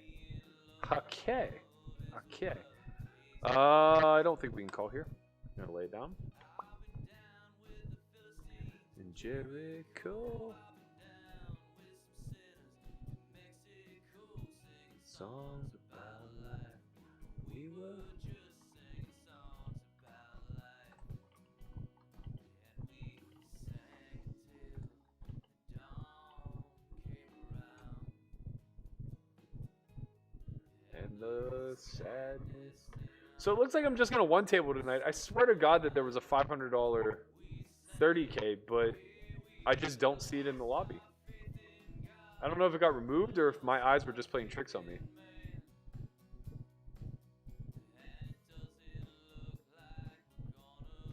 Get on back again.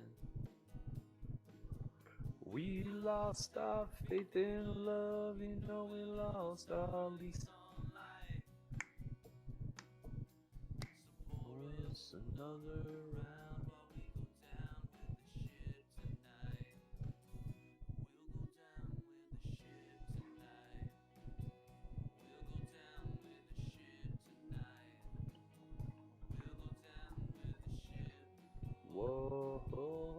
Bulame is also a fantastic. So you guys have great taste in the Leroy songs. I gotta tell you.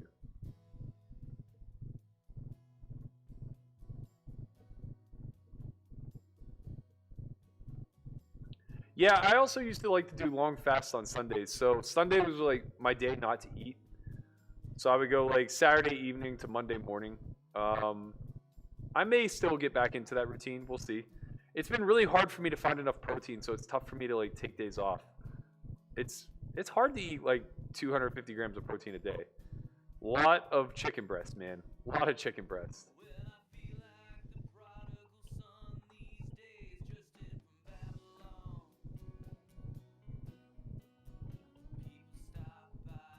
All they can ask me is what went wrong. Okay, here I think we have a clear defend. Bad flop for us. You ever listen to Mandalorian Orange? I think you would like them if you haven't heard them. I've heard the name, but I actually haven't heard the music. I'll check them out.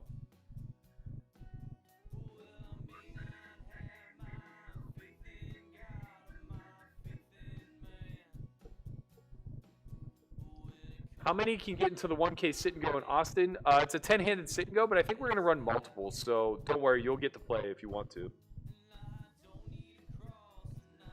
Hey Berkey, do you think the reverence of winning a bracelet or just being profitable in cards can lead to amateurs believing they're better poker players than they really are? Yeah, man. You know what the old adage is. Poker's just like sex. Everybody thinks that they're good without any real proof otherwise. So yeah, I think like when there aren't really proper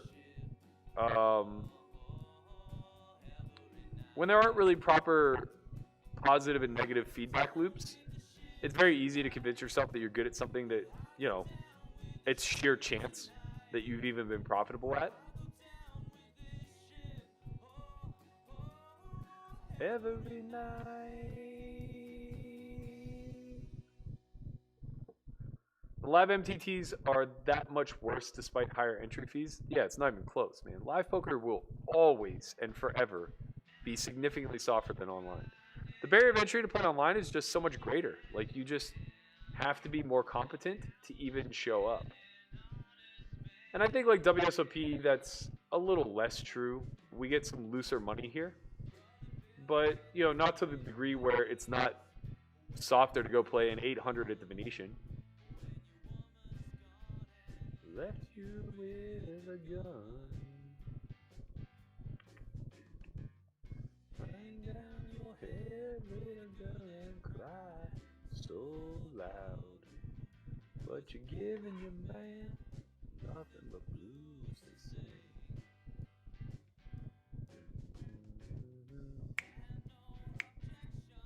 To the sadness in his eyes. Case small enough to buy a wedding ring.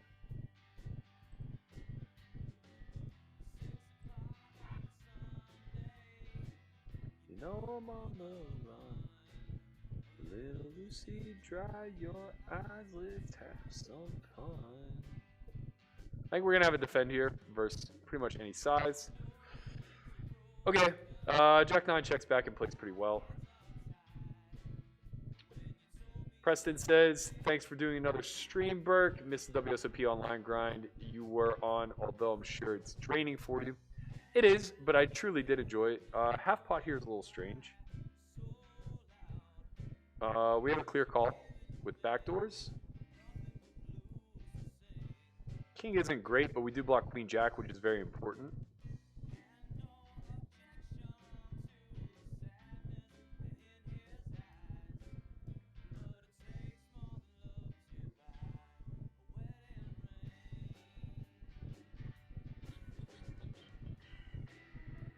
This is close. I think having the 9 of spades leads me to peeling, though.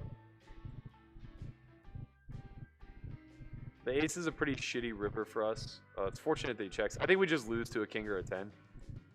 Oh, we beat that, though. We do beat that.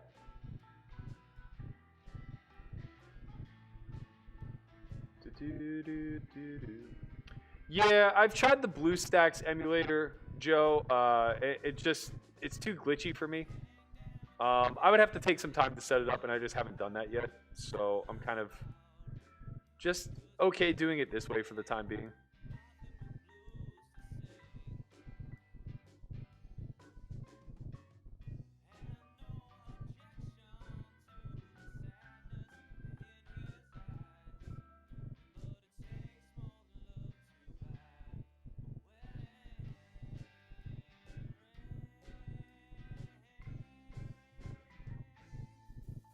Oh, it takes more than love to buy a wedding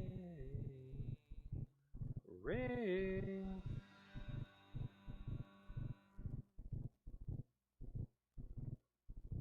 I'm gonna hang out for the break since I have this other game to grind.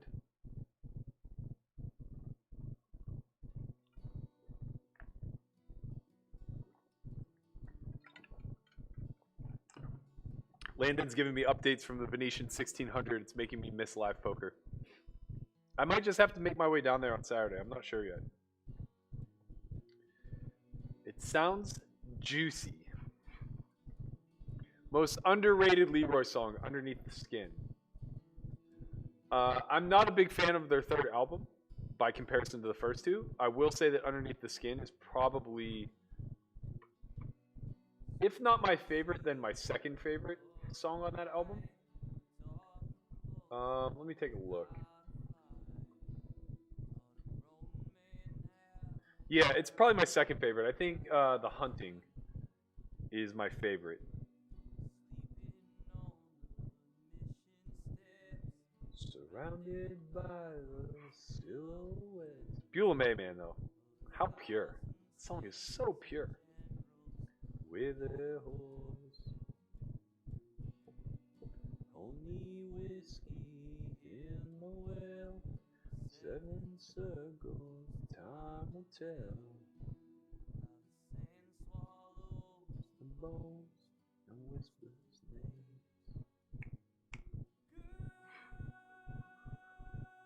It's alright. This is what you get when I'm on break. It's just me singing Beulah May. Yo, let's go! Anthony Marshall says, hey, Burke, I'm a college baseball player, rec poke player, web design company owner. You got a lot of hats to be wearing at the age of 20, 21, man. The question is, should I look into pickleball? I heard you talk. Oh, ex-college baseball player. Okay, that makes way more sense, man. Yes, 100%. You should look into pickleball. You will fucking love it. I don't know, man. It's just the right type of competitive for this age. Never break.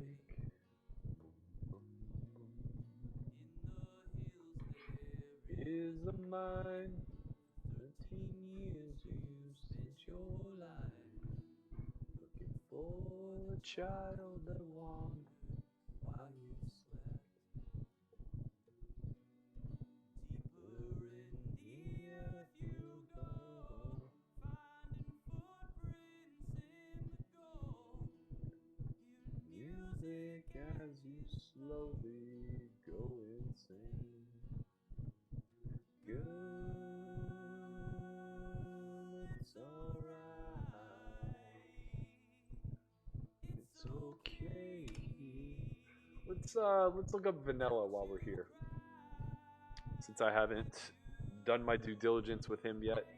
I don't recognize the screen name. I'm guessing he is a new addition to the player pool. Let's take a peek. Oh no, he is. Oh wait. I was looking at the wrong name. Sorry. Looks like he is a reg of sorts.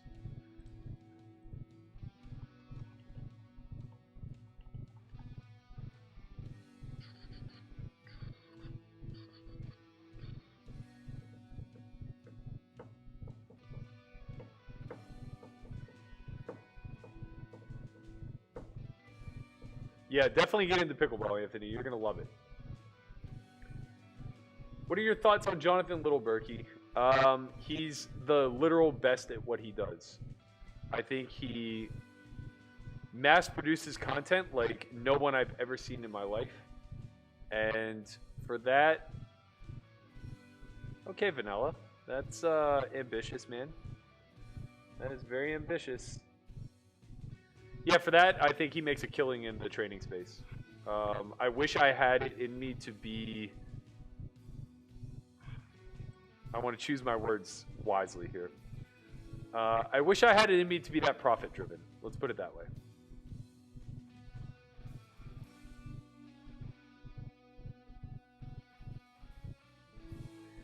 What do you think it is about live cash that makes you love it so much? Because for me, I love it too. It's become my bread and butter. I play online, but only to stay sharp. Live is my home. I think it's the combination between the social element, the competitive arena, the depth, the strategy, the meta game, all that stuff that, like, it's tough to find in an online environment. Yeah, Chin kind of said it best, man. Live cash is just sexy.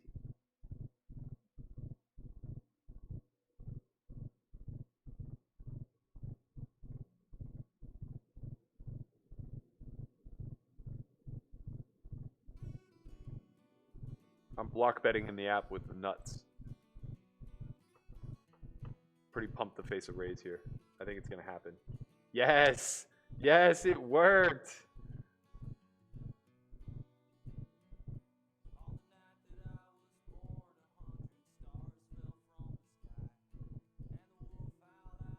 Okay, we have a fold.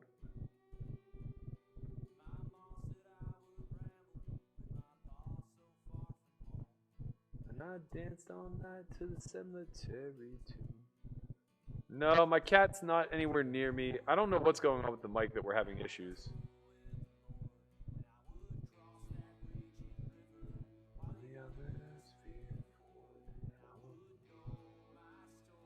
Oh, he might stuff it on me. I folded. Boo. Any updates from the Venetian Poker News?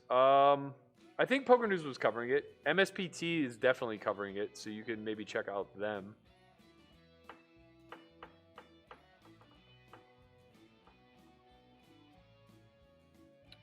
First time that 4-9 suited has checked.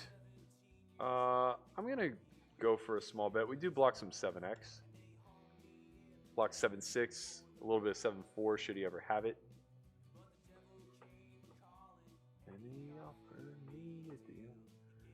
I don't think he's very protected in this check call. We will be against some ace high for sure. Yeah, we'll for sure be against some ace high. I think I'm going to delay my bluff to the river. And if he bets here, I think I'm going to choose to raise. I don't really think he's checking much queen X on this flop. That size is so big. That's not an ace.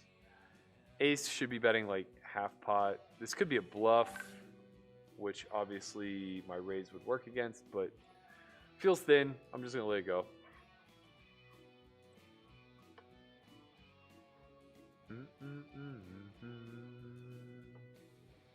Is Leroy's first album your favorite? Think Getting Back to You and Far Away You are incredible. I actually think the second album is my favorite, but my two favorite Leroy songs of all time are both on the first album. So Song About Life and Deep Country are by far my absolute favorite Leroy songs. It's not even remotely close. But to that point, I think that there are just more high-quality songs on the self-titled album. The way your whiskey stings.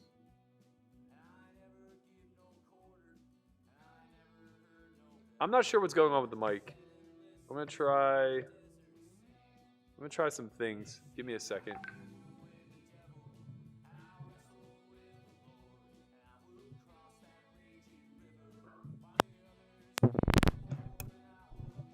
All right, let me know in 5 minutes if that is any better. I think I just have a shove here. He obviously has some folds. Whatever, let's go. Let's win! Ace King, boop. Nope. So just like that, we turned a 5x starting stack into a rebuy. I honestly can't explain how unlucky that is. Between the King-Queen versus 49er suited and then playing a 60 big blind flip, it's just tragically unlucky. To the degree where it's like, I can't believe I'm $250 poor. But that's tournament poker kind of in a nutshell. I could just flat the 4-bet there. Let's take a look. So if I flat, we arrive at flop at like 1.5 SPR. The problem is when I flat, I don't get to realize my equity. So he just gets to kind of be all in a lot before river, and that's a really big problem. When I have ace king, like I just kind of need to be all in there, and it sucks because a lot of EV changes hands depending upon who wins that flip. But I also don't think, especially during a reentry period, that you can be passing on those sort of edges. So here we are. You know, kind of unfortunate. We went from chip leader to now below average. But hopefully we keep getting good spots. For what it's worth, like I think that we've seen some pretty bad play across the board. And you know, we kind of haven't been benefiting from it. The queens was fine. Hags didn't do anything wrong, but I think the king queen suited is pretty bad. Amongst others.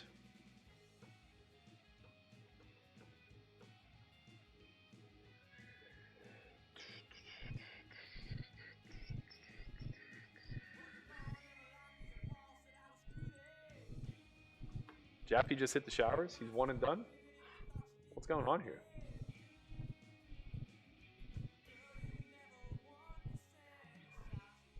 What is going on here? To the fence.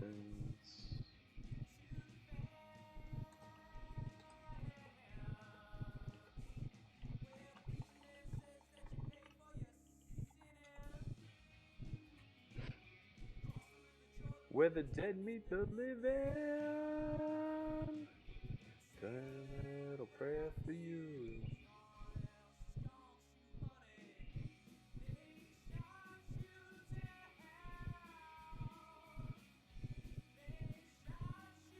Down, honey.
I think we have a peel here.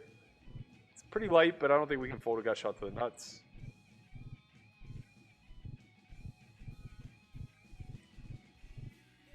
That's a favorable card for us, but he still gets to kind of blast. Pretty tough for us to bluff here. I think we just have to give it up.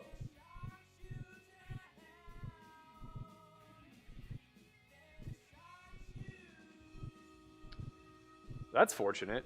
That hand could definitely value bet any of the turn or river streets.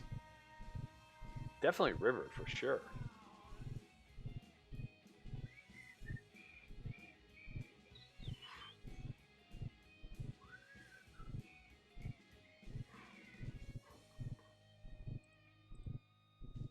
Is Jasper Rainey the GOAT? Yes. Yes, he's up there. Mikkel says, best of luck from Denmark. Thank you so much, my man. Appreciate you tuning in.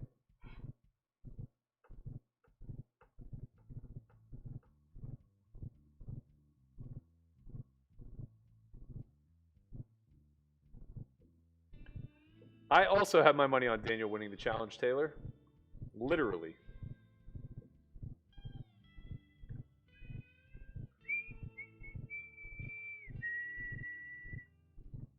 What would you say the average level is of the student who decides to take the S4Y live course?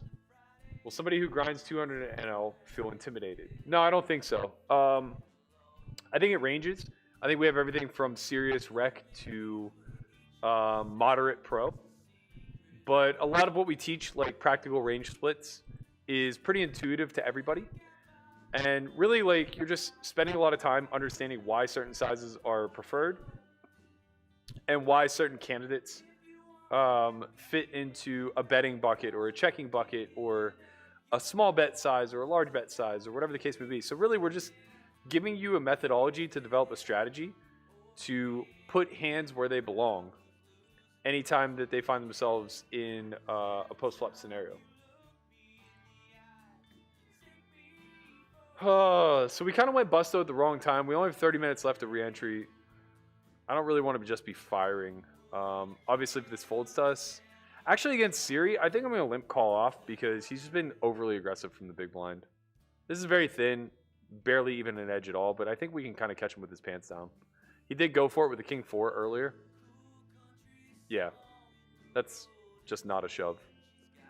Very unlucky for us again.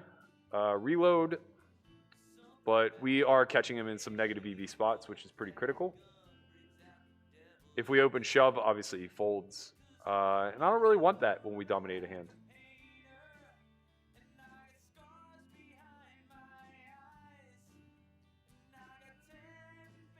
Thank you, Nikki. Appreciate you.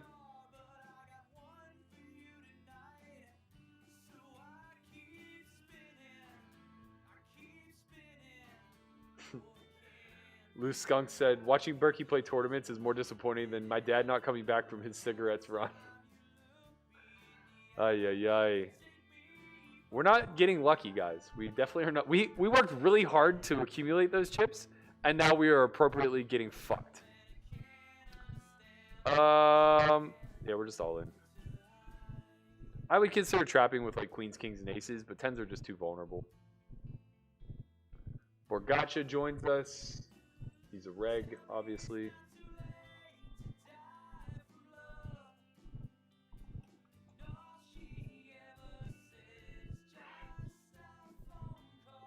Lot of dusty ass play taking place here. I anticipate we will capitalize as the hands allow us to.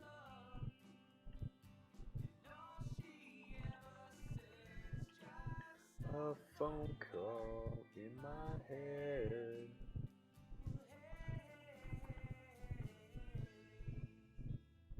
Oh.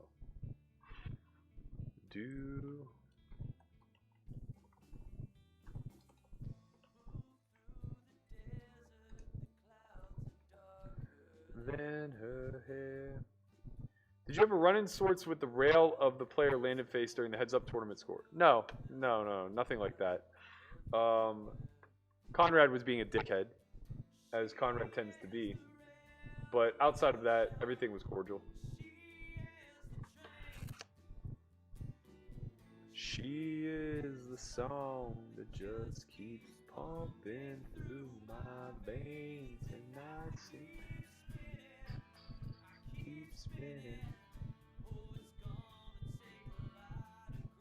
Where are the doggies? Yeah, sorry, they couldn't make it to the office. I'll have a Chauncey for you at some point.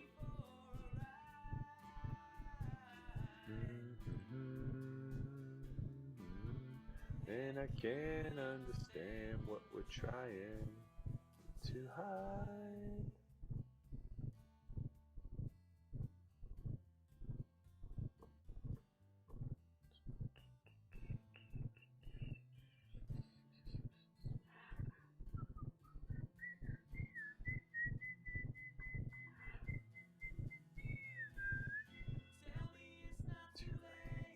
Die from love.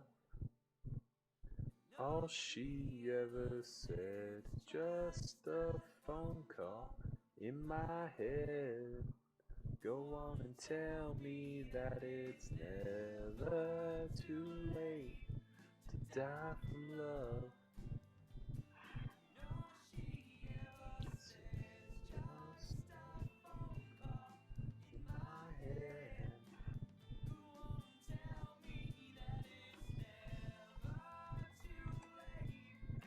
Die from love. Ever since in a book that I once read. Hey, hey, hey, hey, hey.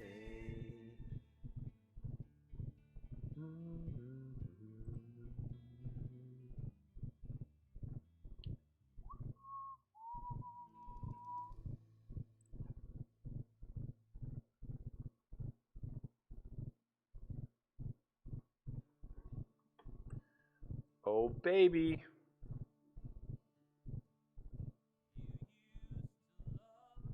I'm going to get a little tricky here with Siri to my left. I think he's, again, just too aggro, so I'm going to try to limp rip. Bergacha's a reg. He may ISO me with a reasonable range as well. This probably just isn't going to work out. And that's fine. We do flop pretty well.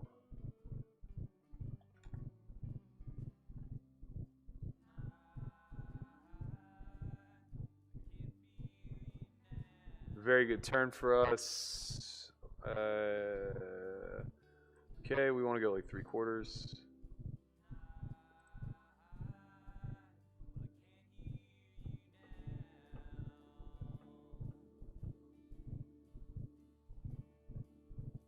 You used to want all of cares in our lives.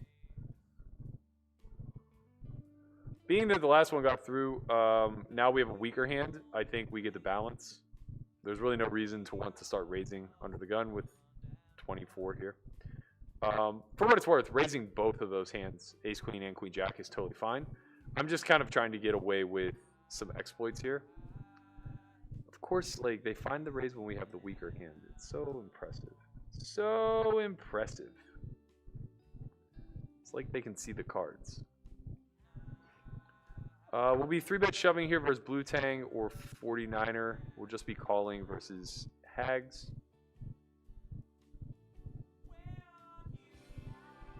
Ripping is actually fine.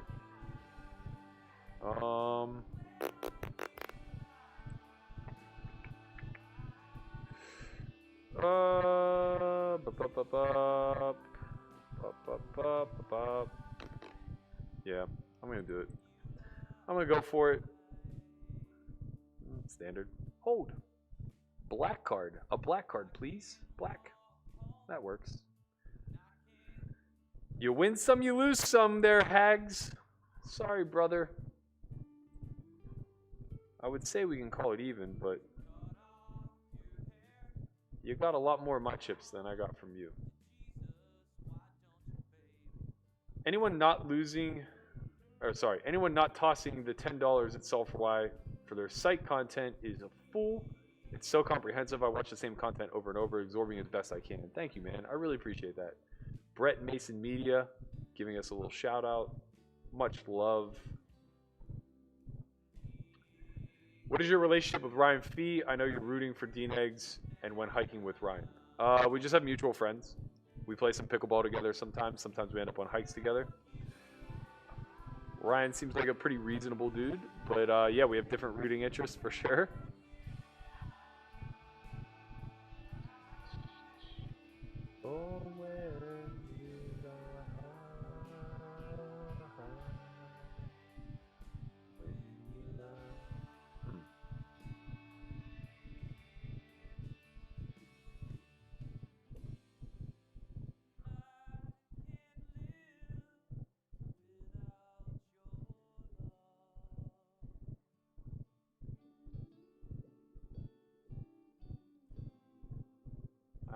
I can't live with your love. Michael says, Matt, love the channel, man. Great content, appreciated. I appreciate the support, man. Thank you. All right, we got some chips now. We're going to raisey daisy. 40 big blinds. That's no joke.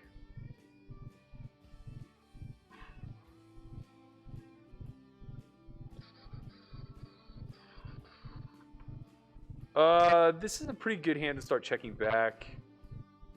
Although we do block check raises. Okay, I can be talked into this. Having the ace of spades is nice. We block even more of his check raises. Whoops. I think betting 2 blinds here is pretty good. Our hand doesn't mind protection.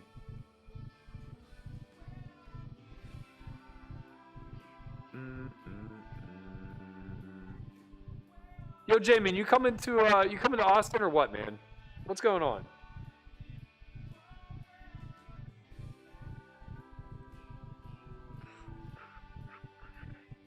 When you lie,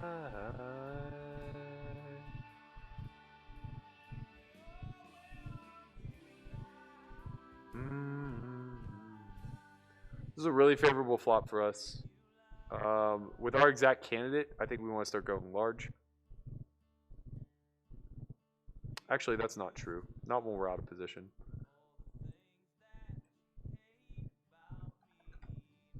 Oops.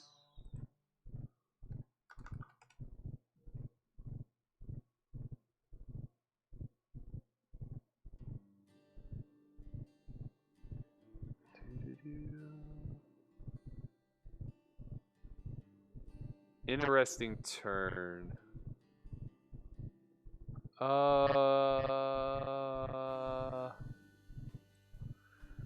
His flat pre is so weird. Okay, I think we just start checking. He has a lot of ace-x of diamonds.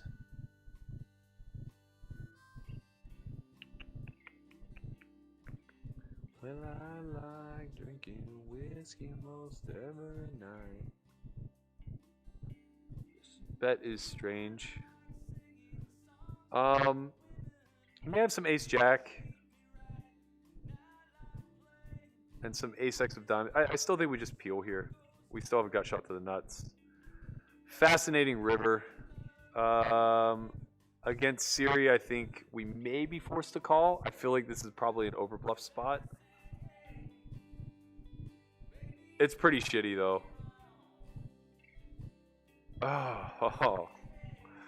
Oh, man. How can he ever not rip this texture? Yeah, I mean, I just assume that he has, like, exactly ace-10 of diamonds, and that's why he's not shoving. I don't really think it matters. I think we just kind of have to pay here. He was the one who also went off with, like, the 5s randomly on that texture. So, like, he could appeal. The thing is, like, Jack-10 beats us now. I'm honestly not sure. I just think he has like enough spade peels that like find these bluffs, especially since I think that there's a part of him that may be over bluffing. So I think I'm just gonna find a call, but it's shitty. This sucks. Having the jack of diamonds is nice. Yeah, so he's ace-10. That makes sense given the size that he chose.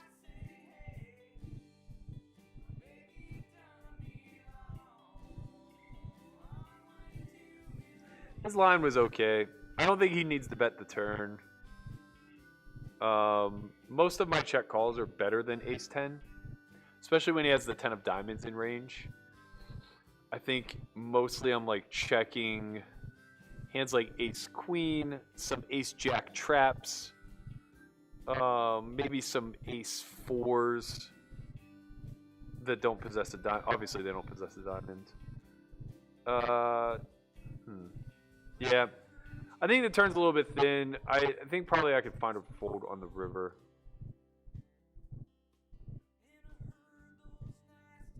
What up, Blake? How you doing, man?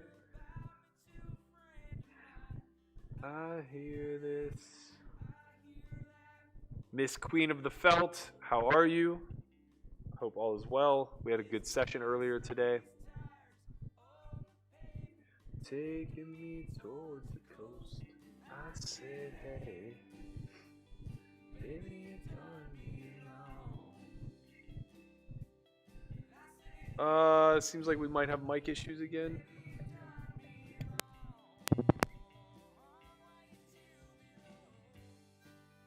Let me know if that helps.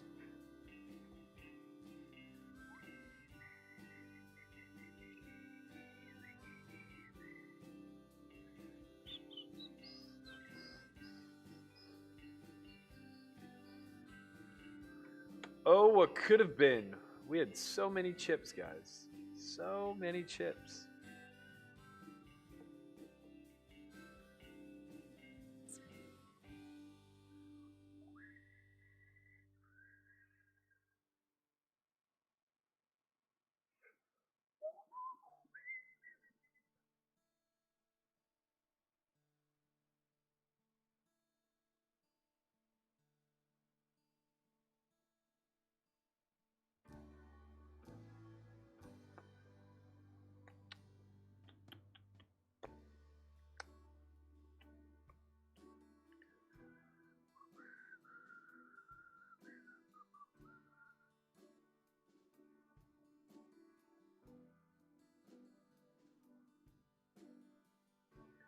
Yesterday morning, you cut a hole in the sky.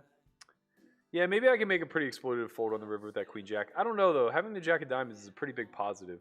His bet size just screams 10x though. That's like the biggest annoyance.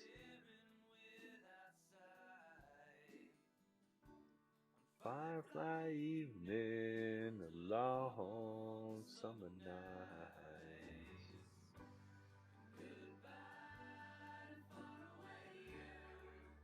I believe you when you say you're financially invested in Daniel winning, but how did you decide upon that choice? Because obviously he has a huge disadvantage online. I'm rooting for Daniel also. I was just laid a really good price. I thought the price justified it, and here we are. Yes, Jamin, my silly little game with my silly plastic cards, where we will be playing with silly real money. But you never reach the top. I don't know when you'll ever turn around and stop.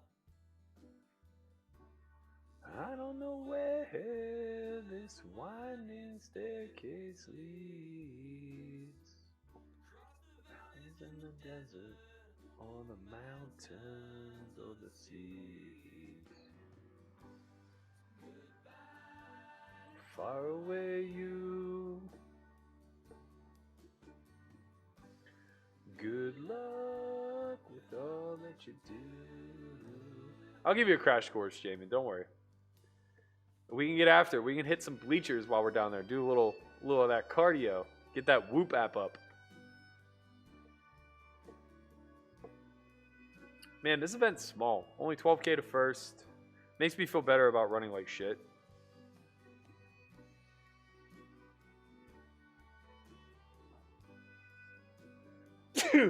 Oh boy.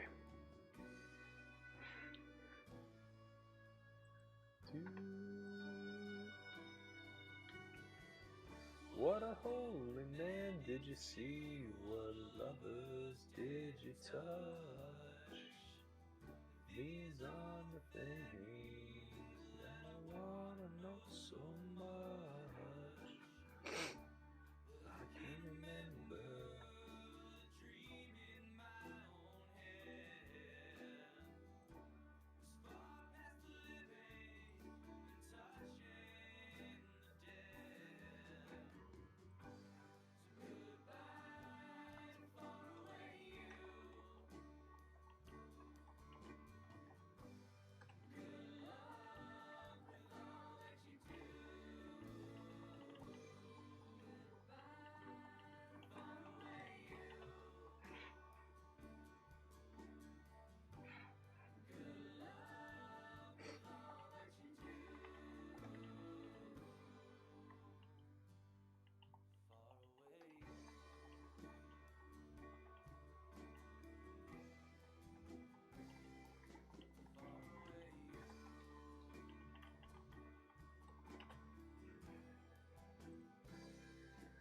Far away you.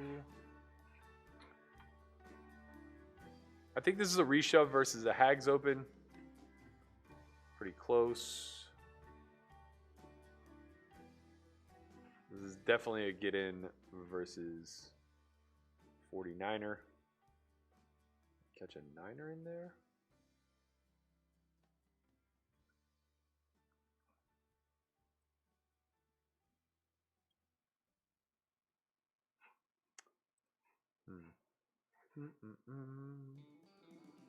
Do do do do do do do do do do do.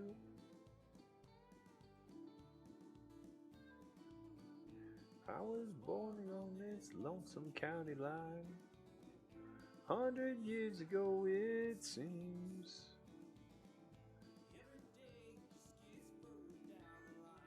And it's hard and harder to believe. Yeah, it's hard and harder to believe. Many lives I live for love. It don't get easier. It don't get easier. Wow, interesting. It don't get easier. It don't get easier.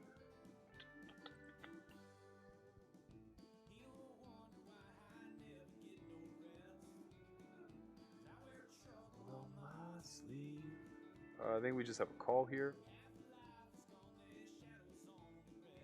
And it's hard and harder to believe. Yet. Oh, that's why.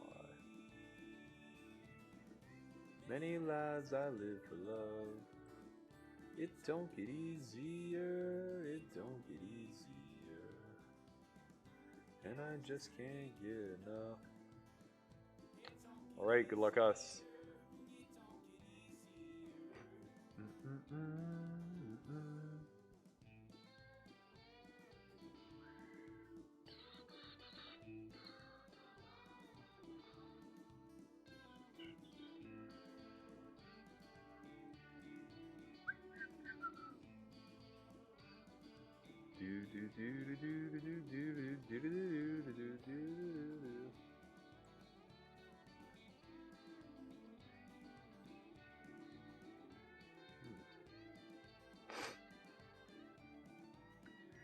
Got away with a little one pre. Probably should just be folding, but we're in the re-entry period, so we're trying to chip up.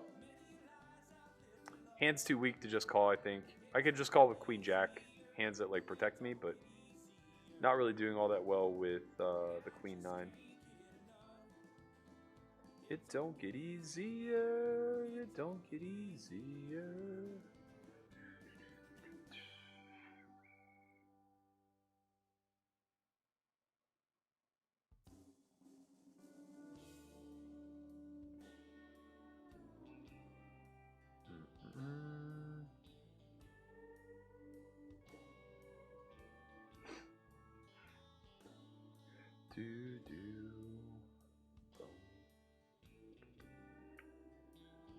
This is true.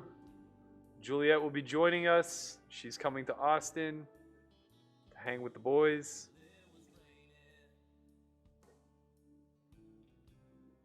On a Monday afternoon. DFZ says, hey Berkey, we played last WSOP day 3 of the Colossus. Missing live tournaments so much. Me too, man. Me too. Got a picture of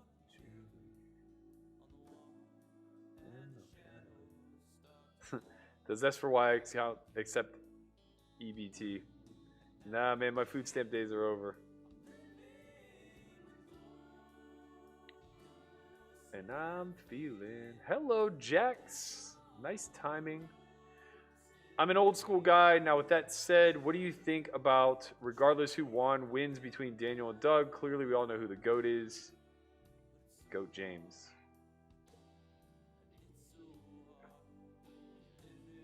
Puke.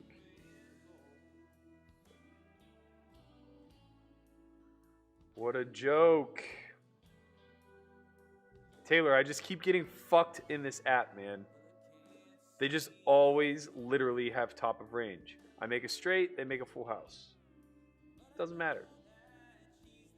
It doesn't matter. They keep sticking it to me.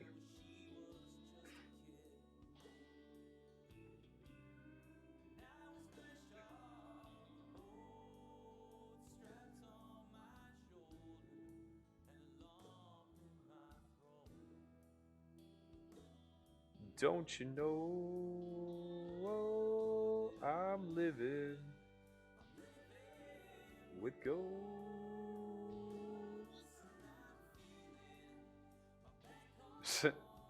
Good one, Matt. I'm trying to let go. So on. Oh, how about our timing here? The old AK.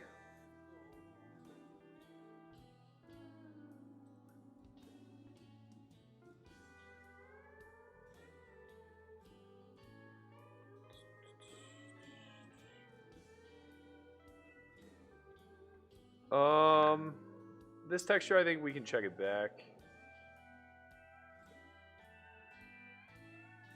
Nah, I take that back. I think we can actually stack off here.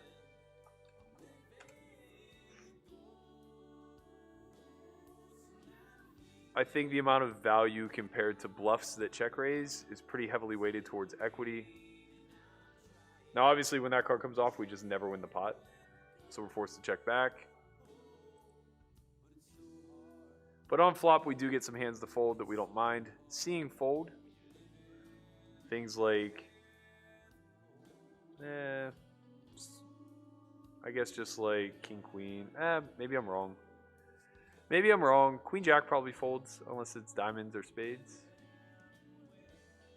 Yeah, that's annoying.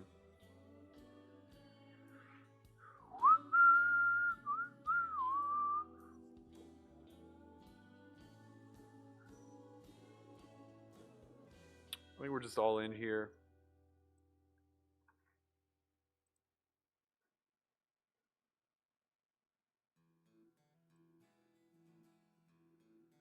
Do. Huh. Fascinating.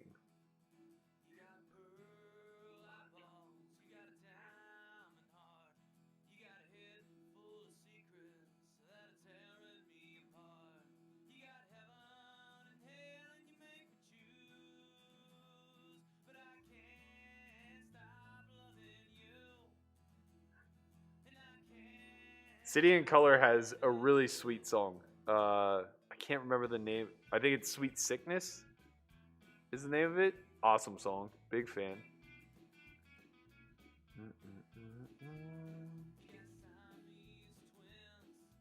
Playing inside your head.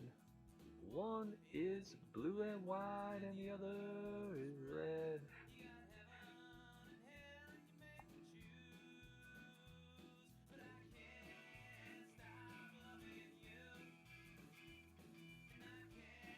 Stop loving you.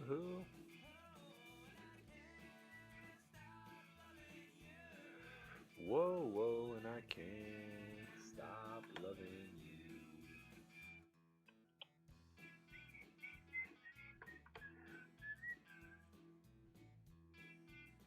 All right.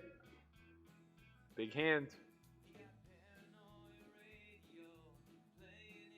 Jason Clark says, who'd win 2 versus 2 roller hockey? But he didn't finish it. It was just Berkey. At this depth, I think we just call. Bad turn, bad turn, bad turn. Little known fact, I actually played roller hockey until I was 16.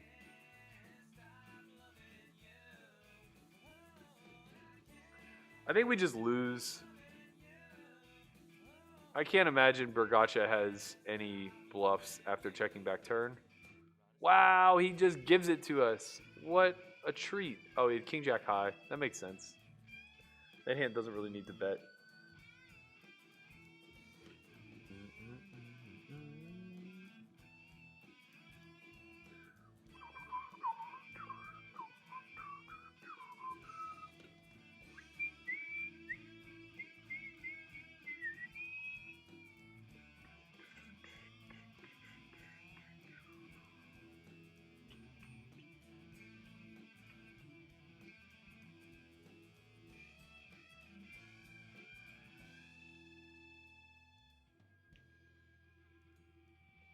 Bum bum bum bum bum bum bum bum bum bum bum bum bum.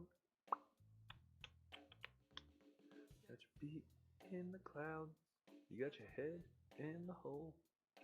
Angels in the bathroom, playing with the soul. Last level before oh no, re-entry's over. Oh shit. All right, buckle up, boys. We are 53 of 84. Re-entry is now over. We got to make some hands. Now or never.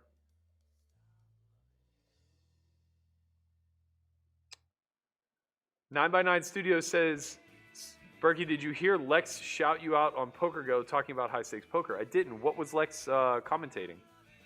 Was it during the live version of the duel, I'm guessing?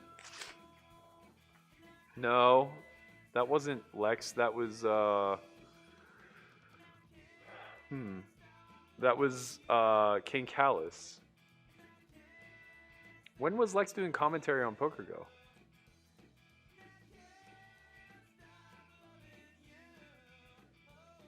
I can't stop loving you.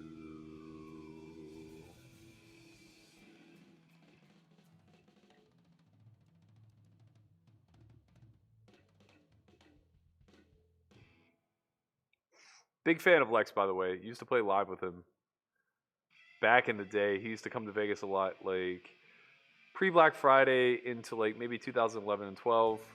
We played a lot of uber deep cash, like 1,000 big blind cash at the win. A lot of 1025, 1025 50. He used to be the laggiest human I had ever met. I used to think that like he made Mormon look tame. Film all my life. Cock of the cog is kissing a mag and knife.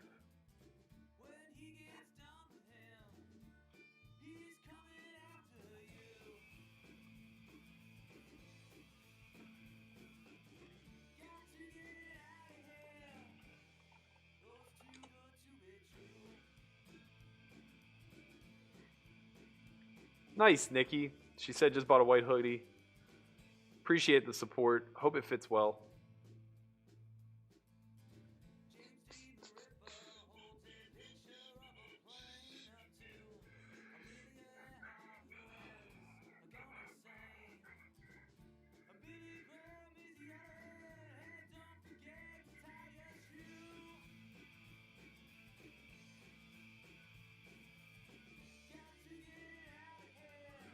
All right, I think 20 blinds effective. We just have a call here. It's pretty clear. Very bad flop, but I expect to go check check a lot. Do do do do do do do.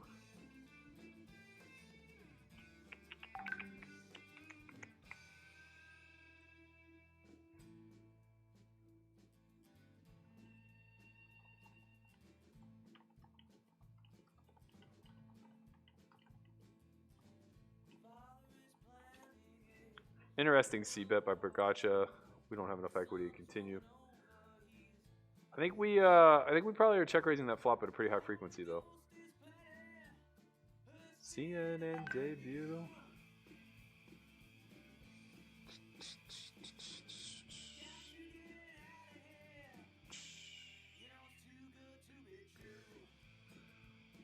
All right.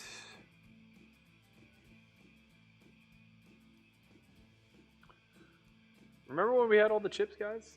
That was so much fun.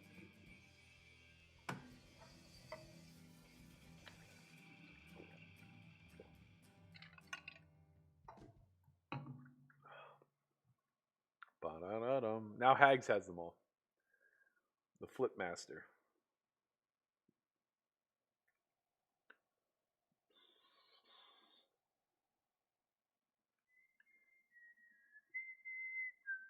Sleeping sickness. Yes. Yes, yes, yes.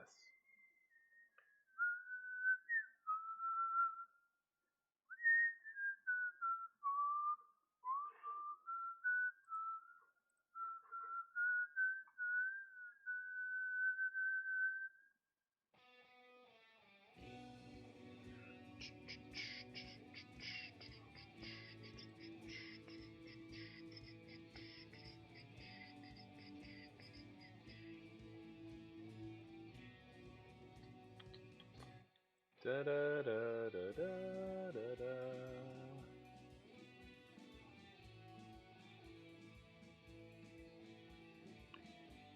Ba da da da da.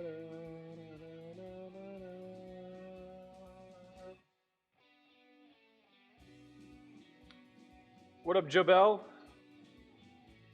I see you're in Houston. Hopefully you can make it down to Austin.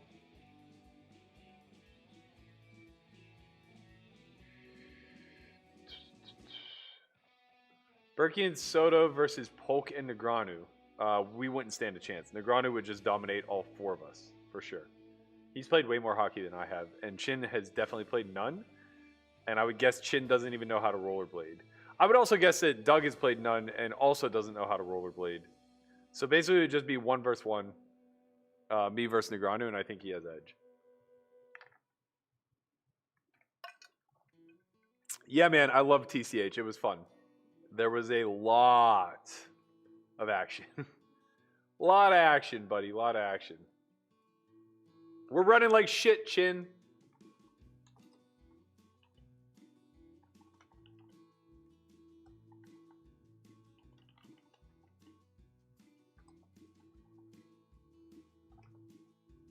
I am just a shark drifting in the water. Thank you, Matt. I'm a big fan of the zip-up hoodie. They're a little bit light, but they're perfect for like summer attire. Great to wear to the World Series, obviously. Feel free to check one out. That my body is around. If you see my love, will you tell her it's been weeks since I smiled? Oh, yeah, with Remco. That would make a lot of sense, Chin. You're right. Hey, Berk, do you still live with Chin and the other dude? I do still live with Chin. I'm not sure who the other dude is, but it's probable. If it's Conrad or Corey, then yep. Or Landon.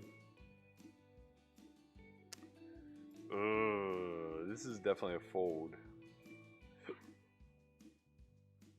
Well, the Lord didn't make, and he didn't make my feet for the floor.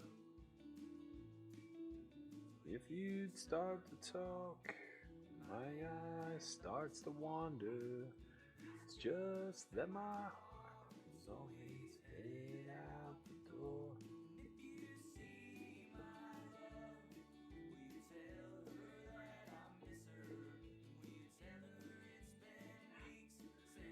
All right, this could be a spot. Probably just a call versus Bergacha.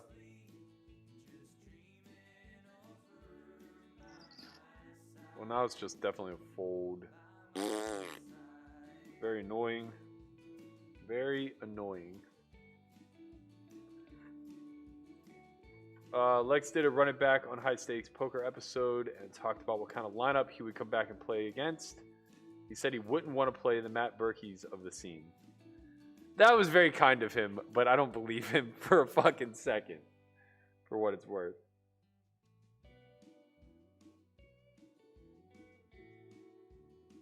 I think Lex would love an action game, and yeah, Lex was definitely more lag than DJAF. A very dangerous post-flop player, to say the least.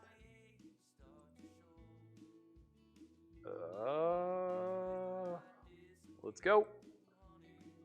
Don't try to find me. Good luck, us. Ay, ay, ay. Give me a break. 8. Give us a break. 8, 9, Jack. All right, guys. I'd like to pretend that was a mistake, but at 15 bigs, it's a rip. It's a rip. Almost pure. Well,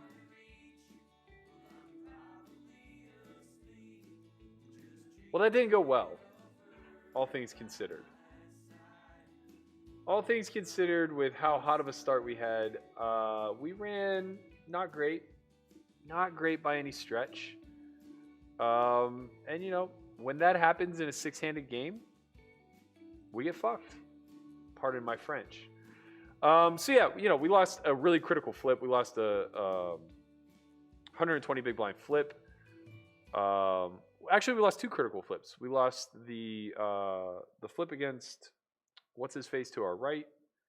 Can't recall. 49er, the king queen suited versus jacks. That was obviously very unfortunate. And then we lost the ace king versus queens. That pretty much did us in. That cost us an extra bullet. Never really got too far past starting stack. We doubled prior to re-entry ending, but basically we're a 20 blind stack or less than that the rest of the time. Jack 9 suited there, 15 big blinds, pure shove versus a hijack or versus a cutoff open. I think it flats like a very small percentage of the time, but it's almost purely shoving. So we did. We failed. We ran into the aces, which is annoying. But, that happens. We will be back tomorrow. Christian and myself are going to be ready to rock and roll. We're going to be calling the Negreanu Polk match. It's going to be a little bit of a watch party. So, we're not going to really be doling out high-level heads-up strategy. We're going to be doing a little bit of strat talk here and there. We'll probably talk a lot about the meta. We're going to talk a lot about like what we've seen thus far. And we're just going to kind of have some popcorn, sit back and enjoy the show with the rest of you. So if you'd like to join us at 2:30 tomorrow, it would be greatly appreciated. We're trying to, continue to grow this channel. And all of the support you guys can muster is greatly appreciated. So on that note, I will, see you all tomorrow at 2:30.